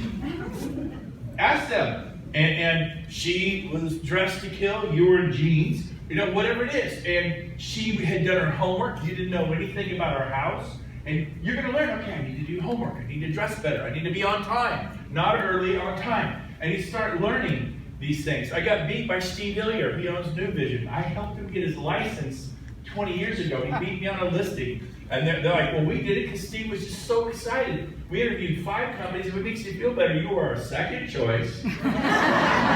Right? The second choice pay the bills. How many of you love losing buyers to other agents and love losing when you go on listings and they choose Remax? How many just love that, right, if it's not you? And so learn, ask questions, and the more you fail, the more you succeed, because you get better fast. You can't golf once a year and expect to master golf, tennis, anything. Fishing, duck hunting, do a lot of it, you become good. Good stuff. Okay, next one is, this one's going to be a little longer, but try to shorten it up. What do you think of our current market? What's your take on the current market? Good, bad, terrible, slowing down, speeding up? What is your take? You guys all sell well over 100 homes this year. 100, every one of them over 100 to 200 homes, which is pretty awesome, right? What's your pulse on the current market? Sure, and ours might vary a little from your guys's, but for us in June, it actually was trending down, which was surprising for me. And then we lost a town, like an entire town burned up, and it displaced 12,000 people, which impacted our market. So we've seen a lot more cash buyers. And one thing that we're noticing is that buyers aren't just paying anything all of a sudden. Right. So there's a slight shift in our market. I hope that helps you guys. What I'm seeing in our market is, statistically, the market is flattening. If you look at, I think Sacramento County was up 2.7% last year, year over year. 2012 was like the bottom of the market, where it went up 20-something%. I mean, the business reality is it's flattening out. Buyers are definitely pushing back. They're a little more finicky, a but the sales are still robust. We still have barely a month and a half worth of inventory, which is clearly a seller's market. So statistically, it's still a good market. You just have to be aware of the changes that are happening in the buyer's appetite. And if you look at the trends, and here's a tip: Ryan Lundquist. Anyone ever heard of that guy? Sacramento appraisalblog.com. Ryan is brilliant, and he shares.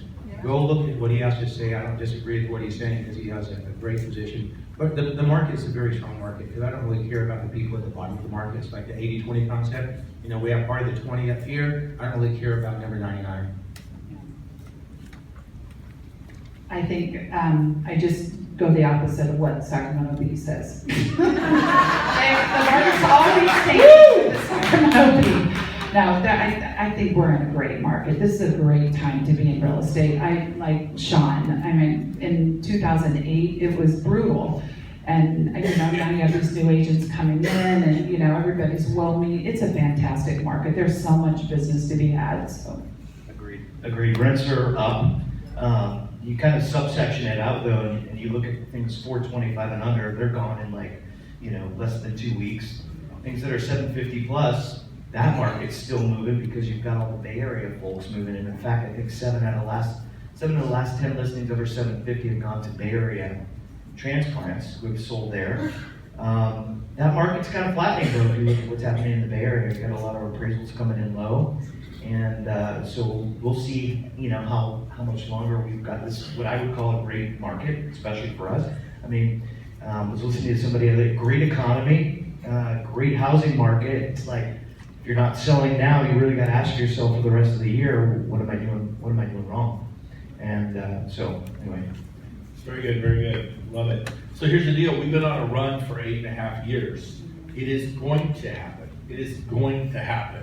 You know, and maybe not be this year, maybe next year, but it's going to happen. So keep your overhead low and your profits high and become a prospecting phenom. You can make it if you pay that price. Very good. Okay, next thing is, this is kind of on that. Where do you see us heading in, real quick, 2 or 3 years? Say, in your crystal ball, 3 years from now, where do you see this market? 2 to 3 years from now, where do you see it? I hate to say it, but I think I don't see in the next 36 months, I don't see us hitting a crash. You're bullish. Yeah, I think we'll be fine. We still have a low inventory for the most folks who can afford it, you know. The affordability matrix is what I'm looking for. So I think we're going to be strong at least for the next 3 years. After that, okay. So cooling off after that. Depends on who gets elected in 20. Excuse me. I hopefully Gavin Newsom will save us.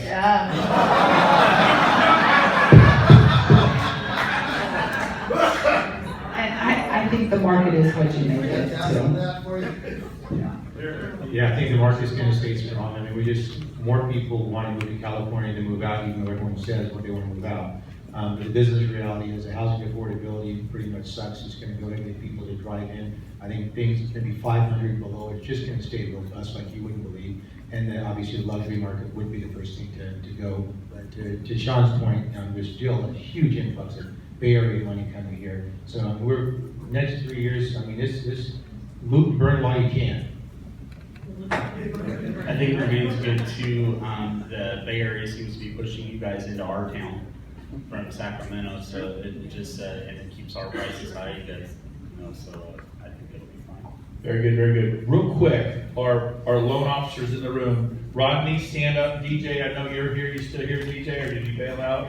Where's DJ? DJ's here. Rodney, any other lenders in the room? Stand up if you're a lender and you want to share. So talk to us real quick, fast, or raise your hand. Are there 0 down loan programs right now? Raise your hand.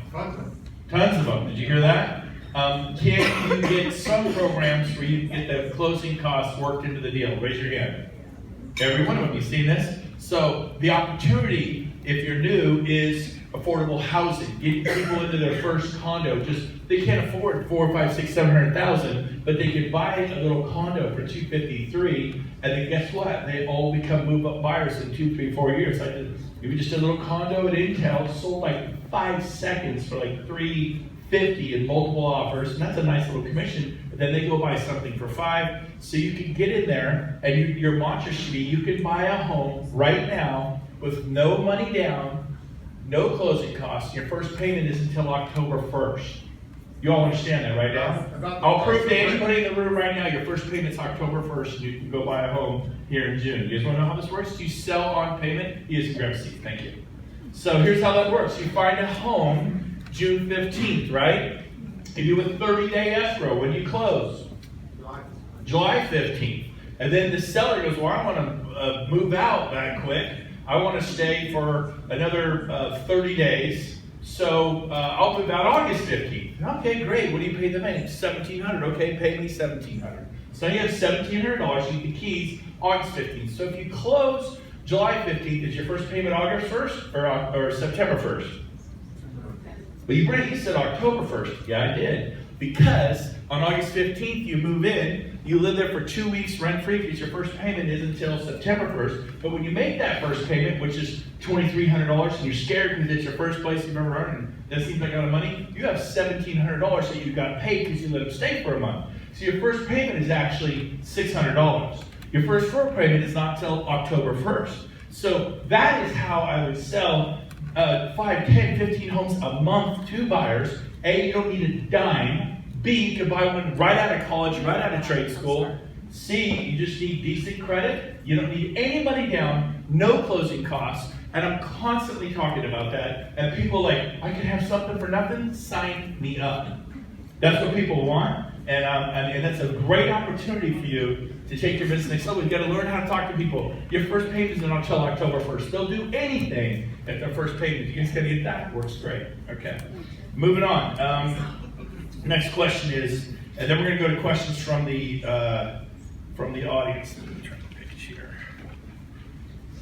How important has your peer group been to you? The groups you've gotten a part of, coaching, different, getting around. I know Victoria, you mentioned that a little bit, but real quick, how important was your peer group? How vital was it? My peer group, I elevated. I joined a mastermind. There's 35 of us with Jay Kinder, who you mentioned earlier, and being in that group with the support of each other, sharing what works in the business currently and what the bottlenecks are in your business to work through those as a group has been critical for us. It's helped us in every way. Now, real quick before you pass that on, peer groups. They have a special group Jay created. You had to sell so many homes. Yeah. And you just missed it, right? Or something? Oh, it was way under. Yeah. So when they were interviewing for us to join this mastermind, I had this explosive month. I well doubled anything I'd ever done, and I leveraged that in my meeting with a bunch of top producers in a penthouse in front of Jay Kinder, and kind of weaseled my way into that mastermind. So you had to sell 160 homes a year to be in there or something? No, it was less. You had to do 25 million or in volume, and I think the minimum was 100, but we were nowhere near there. But I was like, well, if you look at my October, if I did that a couple more times, I might qualify. And they let you in? They somehow let me in. We snuck in, and that's been the biggest thing that in our business. That group, that coaching, helping us, learning from people that are doing way better than myself, and having that support from that group. And by the way, just real quick, I'm sorry, this is good. How many homes were you selling when you quote unquote weaseled your way into that group? I couldn't tell you. I was probably selling 30, and when they went around the penthouse, all these people interviewing for this mastermind, they're like, well, I did 200, I did 300. So here's my point. A lot of people sell 30 and I'm good. I'm good with it. I'm selling 30, I'm good. By the time you pay for your marketing and pay taxes, what are you really netting? Maybe on 15 to 20, 18 sales. So by getting there, last year you sold 121. And this year around 168. And did that make a difference for you? Oh yeah, it changed our lives. There you go. That's what I'm on. Go ahead. And so I agree. Same thing. They say if you want to know who you are, look to find people closest to you. So whether it's just in real estate or outside, I try to surround myself with people that are high-minded, and maybe people are playing on a bigger table than I am. And the analogy I use is, if you have a big family and you all get together for the holidays, you have the table and then you have the kids' table. Right? The kids' table is a card table that's folded up around there, and one day I'm going to get to the big table. And in your life, there'll be certain times you think, I finally arrived at the big table. I'm at the grown-up table. And you sit there and you go around a new group of friends, and you find out you're back at the kids' table. Right? So try to figure out how to get back to the adult table. Nice. I love to surround myself with people we can learn from. So we're very blessed to have a great coach, and I think it was Jim Rohn who said the 5 people you surround yourself with. Sometimes you have to eliminate people around you, and it's a difficult thing to do. So, anyway. Good answers. I think it's imperative you have people that give you energy. It's one of the things I love about Brent. Every time I have dinner with him or I'm around him, man, I just suck on that energy. It's awesome. But I also have the pleasure of having Mr. Tom Davis in the office next to me. And you know, the nice thing about having peers like that is this month we're actually gamifying, you know, the relationship and saying, hey, whose team is gonna be who. So there's outside benefits of having a successful peer group. Love it. I have a group of guys I'm involved with, 3 other guys, just 4 of us. And I said, okay, here's the contest, 2 months, winner gets $10,000. Is that a different kind of deal, right? And you guys could go dinner at Tahoe. It doesn't have to be $10,000, but that's on the line. I'm competing. I'm the one putting up the 10 grand, so I'm just trying not to lose it. By the way, I'm in 4th place. I'm right down the retreat. Apparently, they want it worse than I do, but I have no intentions of losing. I haven't told them that, but I am in 4th place. So come on, Seabiscuit. Now, so all you thoroughbreds, look out! The far lap is coming. The farm's coming. By the way, I was at the Kentucky Derby this year. Anybody watch that? And I did have a little bet on. You got a bet. I've never bet on a horse, but I bet on maximum security that won that thing. Until it didn't.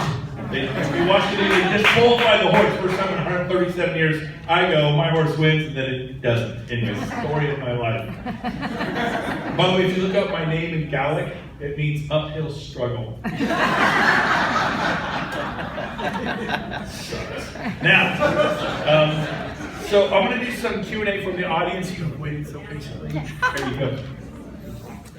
So Karen, which book you recommend us to read? I'm sorry? You mentioned book, I remember. Will be right. Can you try to list the books that you Great question. Absolutely. One of the more recent books I read is called Chop Wood, Carry Water. Quick moment, Jeff. Chop Wood, Carry Water. Great book, quick read. They loot and burn and steal from everybody, and there's just so many inspirational quotes and things. That's a great one. I think the best real estate book I've ever read in my life is The Millionaire Real Estate Agent by Gary Keller. It's a great book. He did what Tom did right there. Just found the smartest and greatest people to interview, and he just put it in a book. So that's another good one. And then you just kind of figure out, you know, what do you need? Do you need things that are going to go ahead and motivate you? You know, like Maxwell is great. John Maxwell has some wonderful words. But if you're going to need to be a leader in your organization, you need to make sure you have the leadership qualities. So there's tons of books I can share with you, but those are the ones that I think are fundamental. And there's other ones you have, like the from Babylon, who's got the greatest salesman in Babylon. Okay, Greatest salesman in the world. In the world. There's just so many things like that. Quick reads, you know, sometimes they're not a long read. And right now I'm reading one. Normally I read 2 or 3 books, but one of them is I'm drawing a blank. It's about this thing called ClickFunnels. I didn't know what a ClickFunnel was. I know what a ClickFunnel is. So if you don't know what ClickFunnels is, go get a book on ClickFunnels. It's the rage. It's the rage. And if you don't know what ClickFunnels is, because you know, here, get this free thing. Click. Hey, for only $10, we'll give you $1,000 for this. Click. Hey, for only $100, we'll give you $1 million for this. Click. And next thing you know, you spend $100 on your free thing. That's what a ClickFunnels is. It's Red Bull for real estate. It's all the rage. Next questions. Questions from the audience. Questions from the audience. Yes.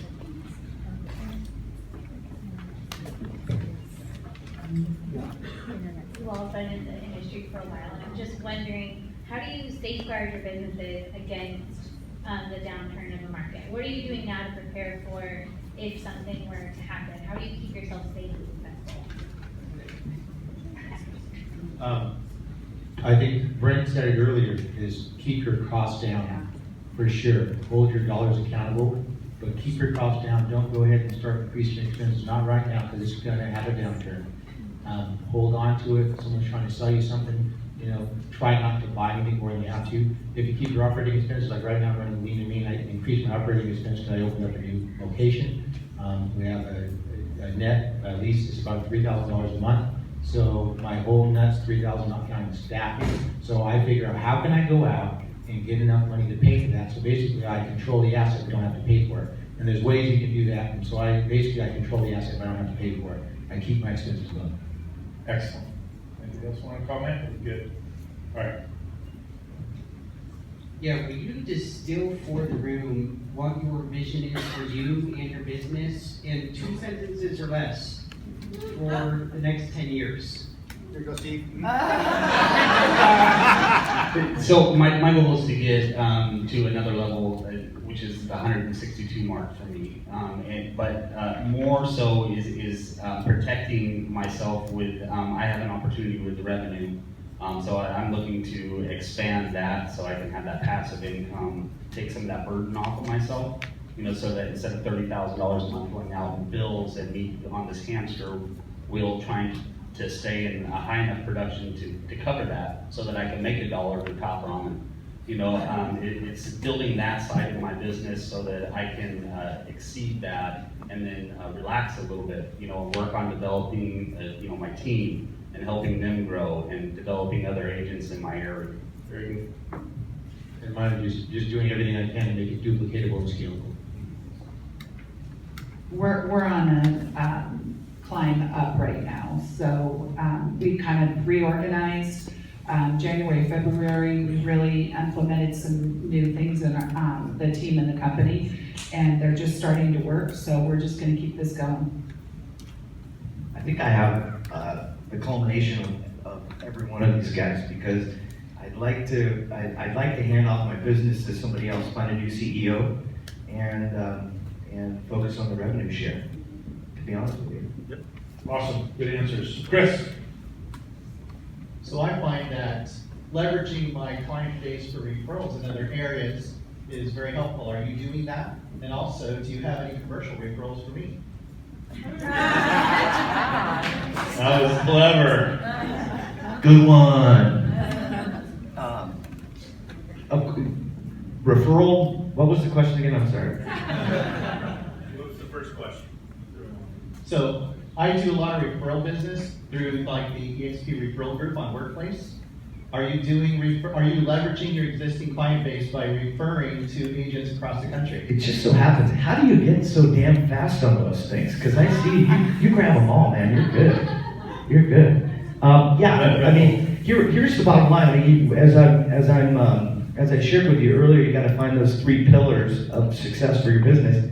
One of my main pillars is agent-to-agent referral, and I think it's probably one of the most underutilized ability to get business. So I would challenge all of you to come up, whether you go to the Bay Area for a day and go to different offices and meet different agents, or whether you have an email campaign, which is what I do. I mean, it counts for probably 2 pieces of business a month for me. So of course, yeah, agent-to-agent referral related business, go for it.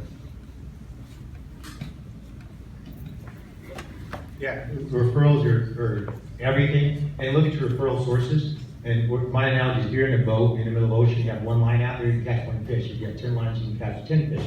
So all these different things, whether it be Home Light, Dave Ramsey, you name it, if they want to pay me a referral fee, if I have to pay them a referral fee, but I'm not paying upfront dollars, I'm more inclined to do that, even though some people might say you get a little bit of business. But I get quite a good book of business from Dave Ramsey.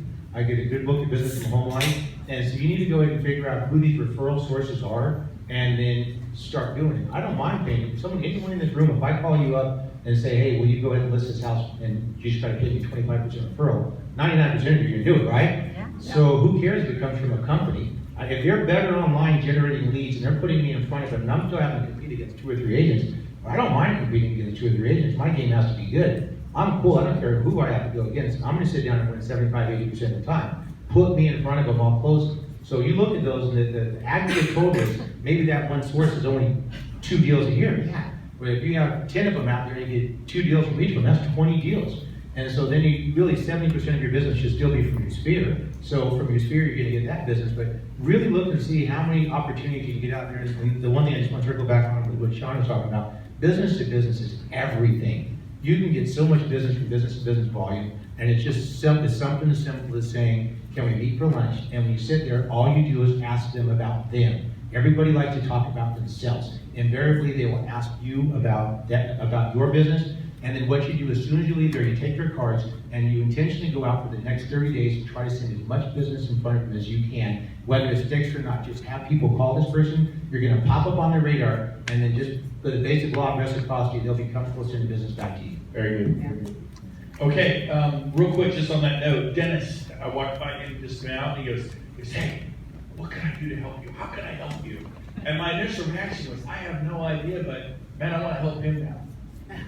Right? I want to help him. Because he asked, I help me. I couldn't think of anything, but I just want to help more. It was very sincere the way he did it. And so you'd say, how can I serve you? How can I help you? Those are the people who win big in life. Last question, then we're going to wrap up today.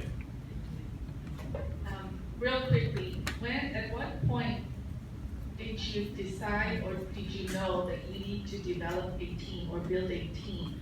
Was it after a certain amount of units closed? And I'm talking about your sales team, not your revenue share team. So for me, it was easy. It's when I want to get a higher quality of life.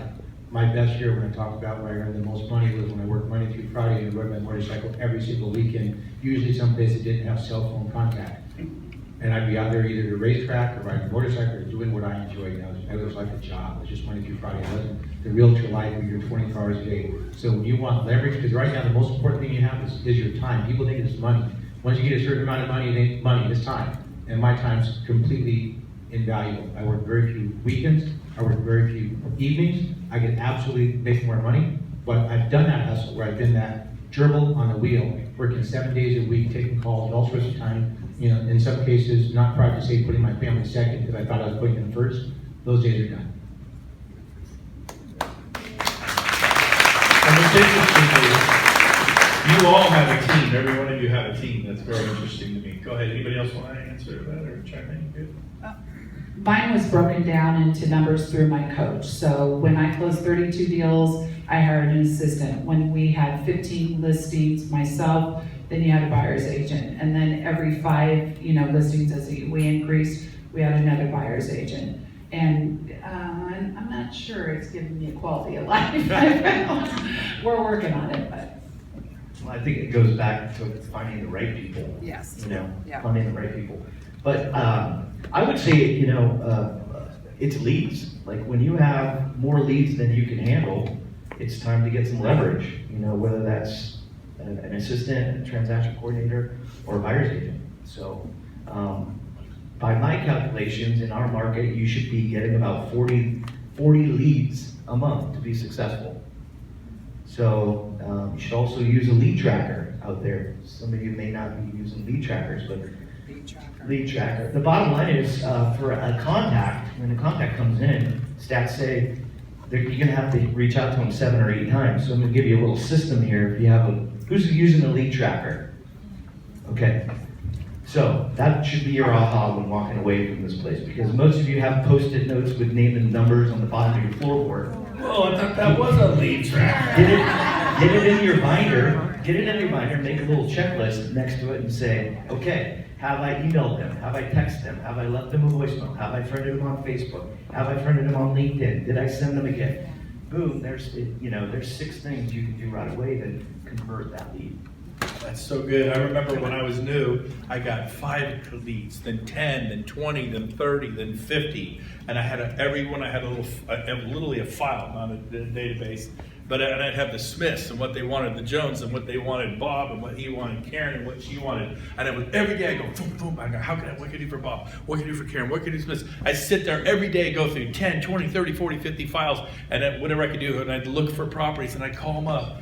Sean, I found this. Victoria, I found this. Kevin, I found that. And I just worked it. And I had this burning desire to make it. And would you guys agree that was a common denominator you all had, was a burning desire to be successful at this? And so if you're out there today, you have a burning desire to make it. I'm starting a One Team, One Dream program. It's open to everybody. There are Coldwell Banker agents here, there are RE/MAX agents here, EXP, Keller Williams, Berkshire Hathaway. We are all real estate agents and broker associates. We all have children. We have families. You have whatever you have. We're here to help each other. We're linked arms. And it doesn't matter what company you're at. We love you. We want to support you. We want to make a difference. And so if you want to be a part of this group, it's for agents who want to sell 30 to 100 homes a year. I'm going to meet once a month with them, and we're not talking about Coldwell Banker. We're not talking about Keller Williams or Remax. We're not talking about EXP or Century 21. We're talking about this stuff. Did you notice? Was this good today? Yeah. So, it's an opt-in, opt-out program. There's no charge to be a part of it, but I'm going to meet with you along with other superstars once a month. Sometimes it'll be a Zoom, sometimes it'll be in person. But if you'd like to be a part of that once a month, just shoot me a text at 916-223-5555. That's my cell phone. A lot of you already have it. But if you don't, it's 916-223-5555 and say, I want to be a part of it. My own team, you should be a part of that because you're going to hear from me ad nauseum, right? And, right? Let's say a prophet has no honor in his own town. You're like, oh God, there he goes again. Then you hear for an hour every week. But you're going to hear from other people who have valuable distinctions and input that you're just going to resonate with. So if you want to shoot me a text. We're going to build a little deal, and we're going to launch this for agents who want to get up to at least 30 sales a year, which means you're making a living and providing for your family to 100 plus. And there'll be different categories, different groups. I put you in smaller teams of 3, 4, 5 of you, because if you want to do 100 plus, that's a smaller, more elite group. I'm going to put you in there with those people. Okay, now if you're selling 2 homes a year, you're not going to get to jump right to that group, right? And so I want that to be available to you.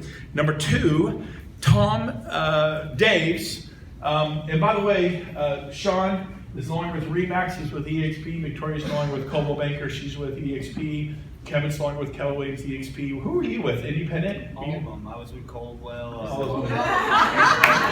It's like girlfriends. You just keep asking, you get one, and whatever. You've been with all of them, so just kidding. Anyways, but we're all with EXP. And it doesn't matter if you stay at Coldwell Banker or Remax. We're going to love you. We're going to help you. We're going to support you. We're good with it. We will pour our lives into you because that's what we've always done our whole life. We will continue to do it. So just know that. But Tom Days prepared a last little section where he actually gives you his aha moments. Let's roll it. Well, thanks for listening. I hope you were able to pick up some amazing nuggets from those top amazing elite agents in the world. And my 3 things that I've always believed will determine anyone's success, whether it's in real estate, business, or in life, is number 1 is mindset. We have to think big, go big, and have a growth positive mindset, constantly pushing ourselves to raise the bar. Number 1 is our mindset. Number 2 is how you spend your time.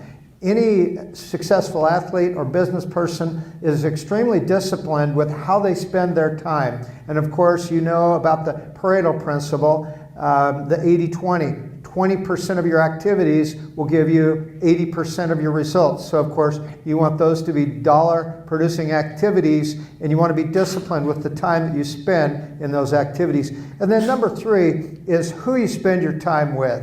Jim Rohn says that you're the sum total of the 5 people that you hang out with the most. So you want to hang out with positive, growth-minded people that are motivated and have like mind, and you're going to succeed with those 3 things.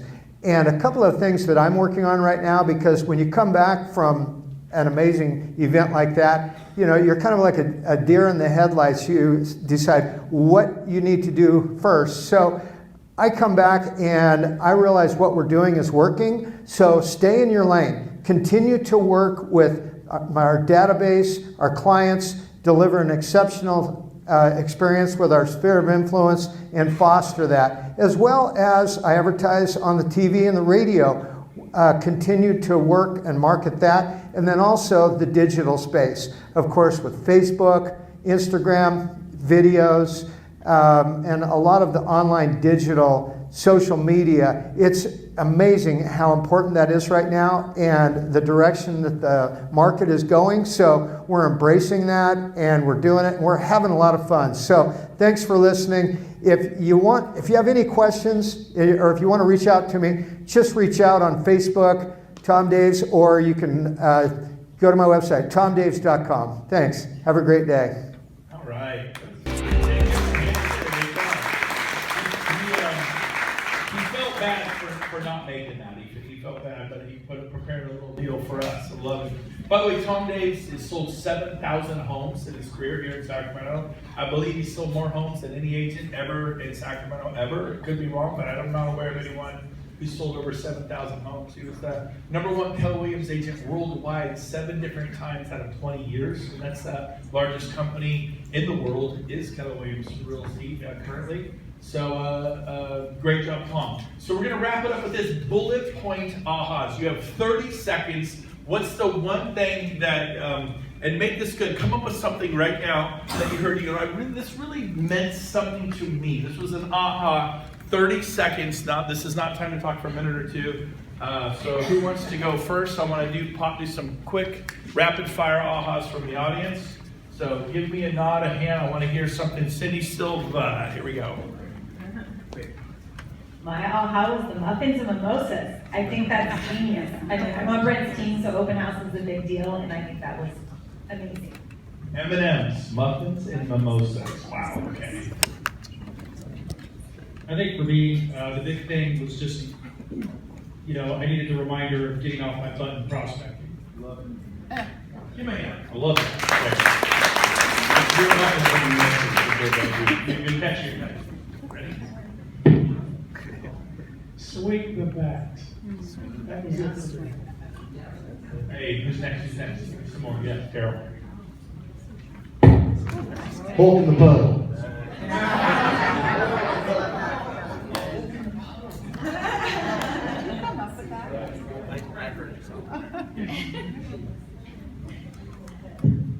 Protecting my time and being very disciplined with it to drive results. Sean, grab the mic and walk over that area, Sean. I can't get everywhere. Grab a mic. And there we go. Raise your hand. Right over that way, too. Raise your hand if you're back in here, and I'll come to you next. The pop by. You get on a plane and go to 6 states so you can pop by. I like it. Who's next? Come on. Speak up. Oh, over there. Okay. Get here. Client appreciation party. Very good. Client appreciation. What is have you done a DISC profile? You haven't? You're probably a high S. Me, I'm like, yeah, whatever. I just want to party. Anyways, but that's funny. That's a high S thing. I've never had a client appreciation party, and I hide the keys under a rock at the property every time. I tell them where to look for it. That is my gift to them. That they have the keys. I'm not even kidding. This is not a joke. Go ahead. My favorite was the channel accounts. Not only channel accounts, but how you broke it down. Channel, business, B2B, prospecting. We gotta have coffee again. It's been too long. Fire advertisers. What? Fire somebody who is not purchased. Oh, high D. Fire someone. This profile right there. That's what they got out of it. That is hysterically funny. Go next. Here you go, Mike. Yeah, my experience with EXP and Chico, I just find it inspirational that it always comes down to lead gen and time management. I mean, no matter if you're selling 10 homes, no matter if you're selling 100, 200, 500, every one of them says lead gen, time management. So thank you for just reiterating that. Superstar from Chico too. Build your marketing company. I would say scripts and prospecting. Love it. Love it. Thank you. Representing all the women out there, bitches be closing.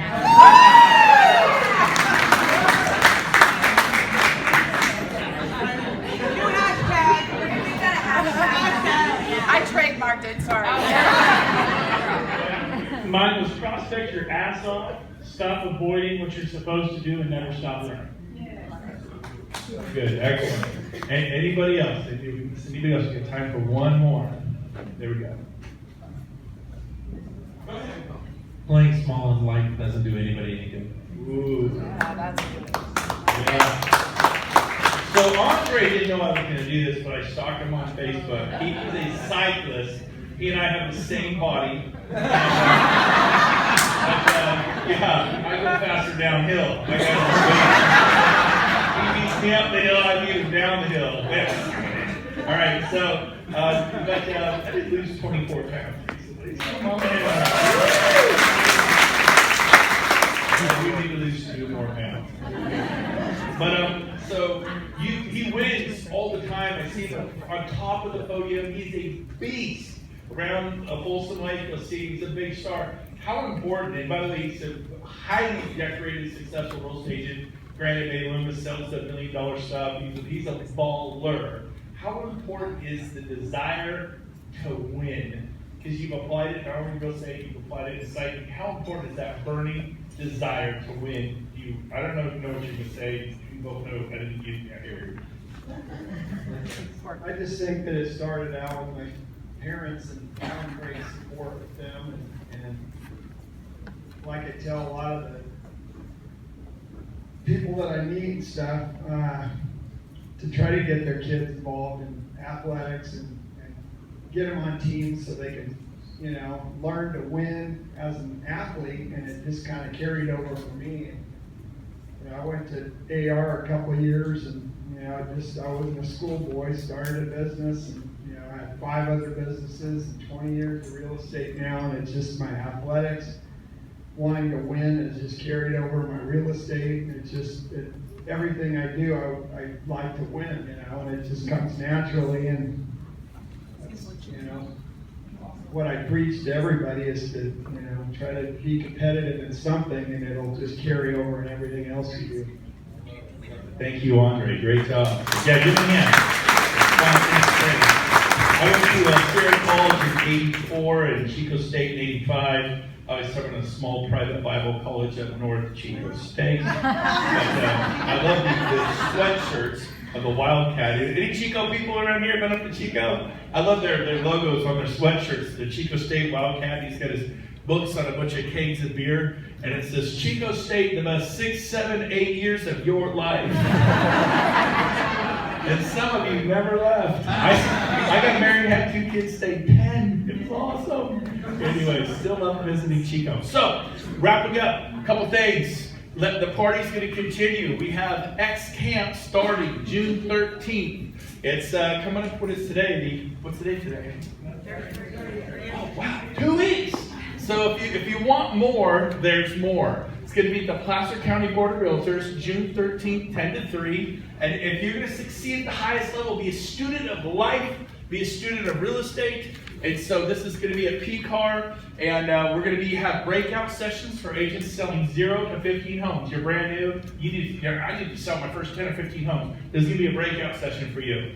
There's going to be a breakout session for those of you that are doing 15 to 30. If you're selling 15 to 30 homes, you're making money, you're actually making a living in real estate, but there's certain things that's time for you to step up to the plate and do. Breakout session for you. If you're doing 30 or more, that'll be a breakout session as well, led by monsters. They're going to teach you how to build a team, how to hire your first buyer's agent, really get into hiring correctly and hiring that assistant, the disc profile. We're going to have a top producer panel for an hour, and it's a whole different group of top producers. That one's only 1 hour. We're going to have the breakout sessions, how to build a team, how to get coaching, powerful association. We're going to be talking about your air game versus your ground game. Today, you did some air game. Ground game is out there cranking on the open houses, door knocking, Zig Spires, Sean's famous shopping cart, pushing it around Safeway, whatever. That's ground game. Air game's when you just say, you know what? I'm going to take a break. I'm going to come to Granite Bay. I'm preaching the choir. You guys did air game work today. How many of you are going to be better off for what these people shared today? Anybody raise your hand? Great job. So it's going to be a longer day. We're actually going to go 10 to 3. Lunch will be provided. Lunch is being brought in. Lunch will only be 30 minutes. And we're going to get right back at it. So it's in a couple weeks. Carve out the time, and you'll walk out there with more things to implement. 10 to 3. It is $10. You can register right here at xcamptraining.eventbrite.com. Is there any other way for them to do it, or any other recommendation? XCamp to 474747. Thank you. Oh, the big bold print.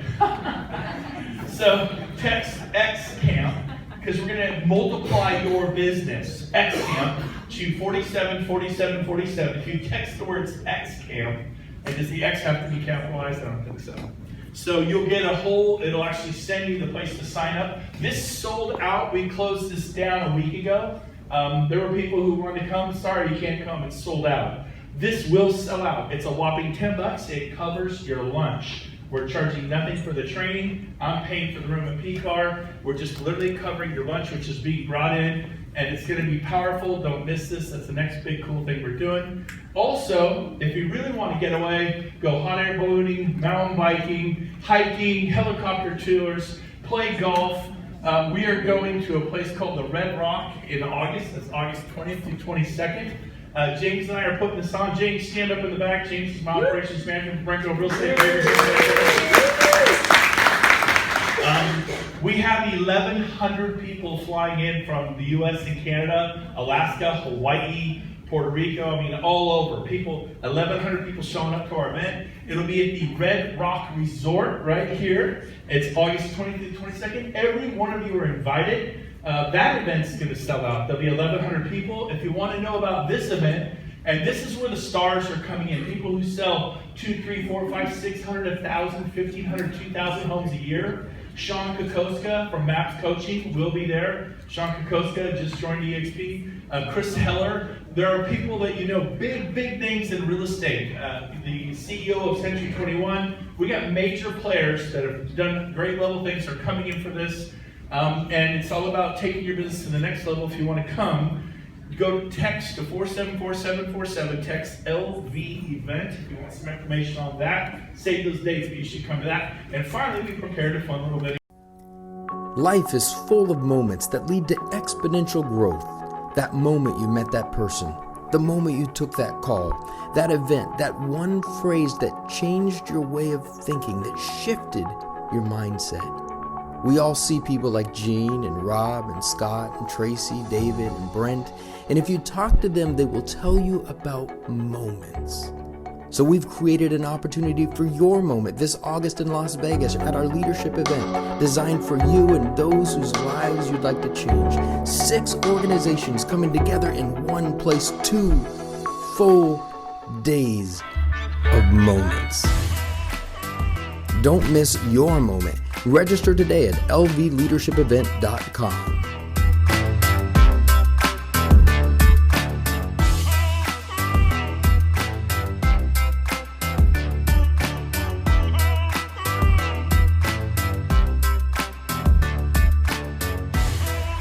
Moments is your life can change in a moment. You can make a split decision. You can make a horrible decision that will change your life in a moment. We all know people who have made poor decisions.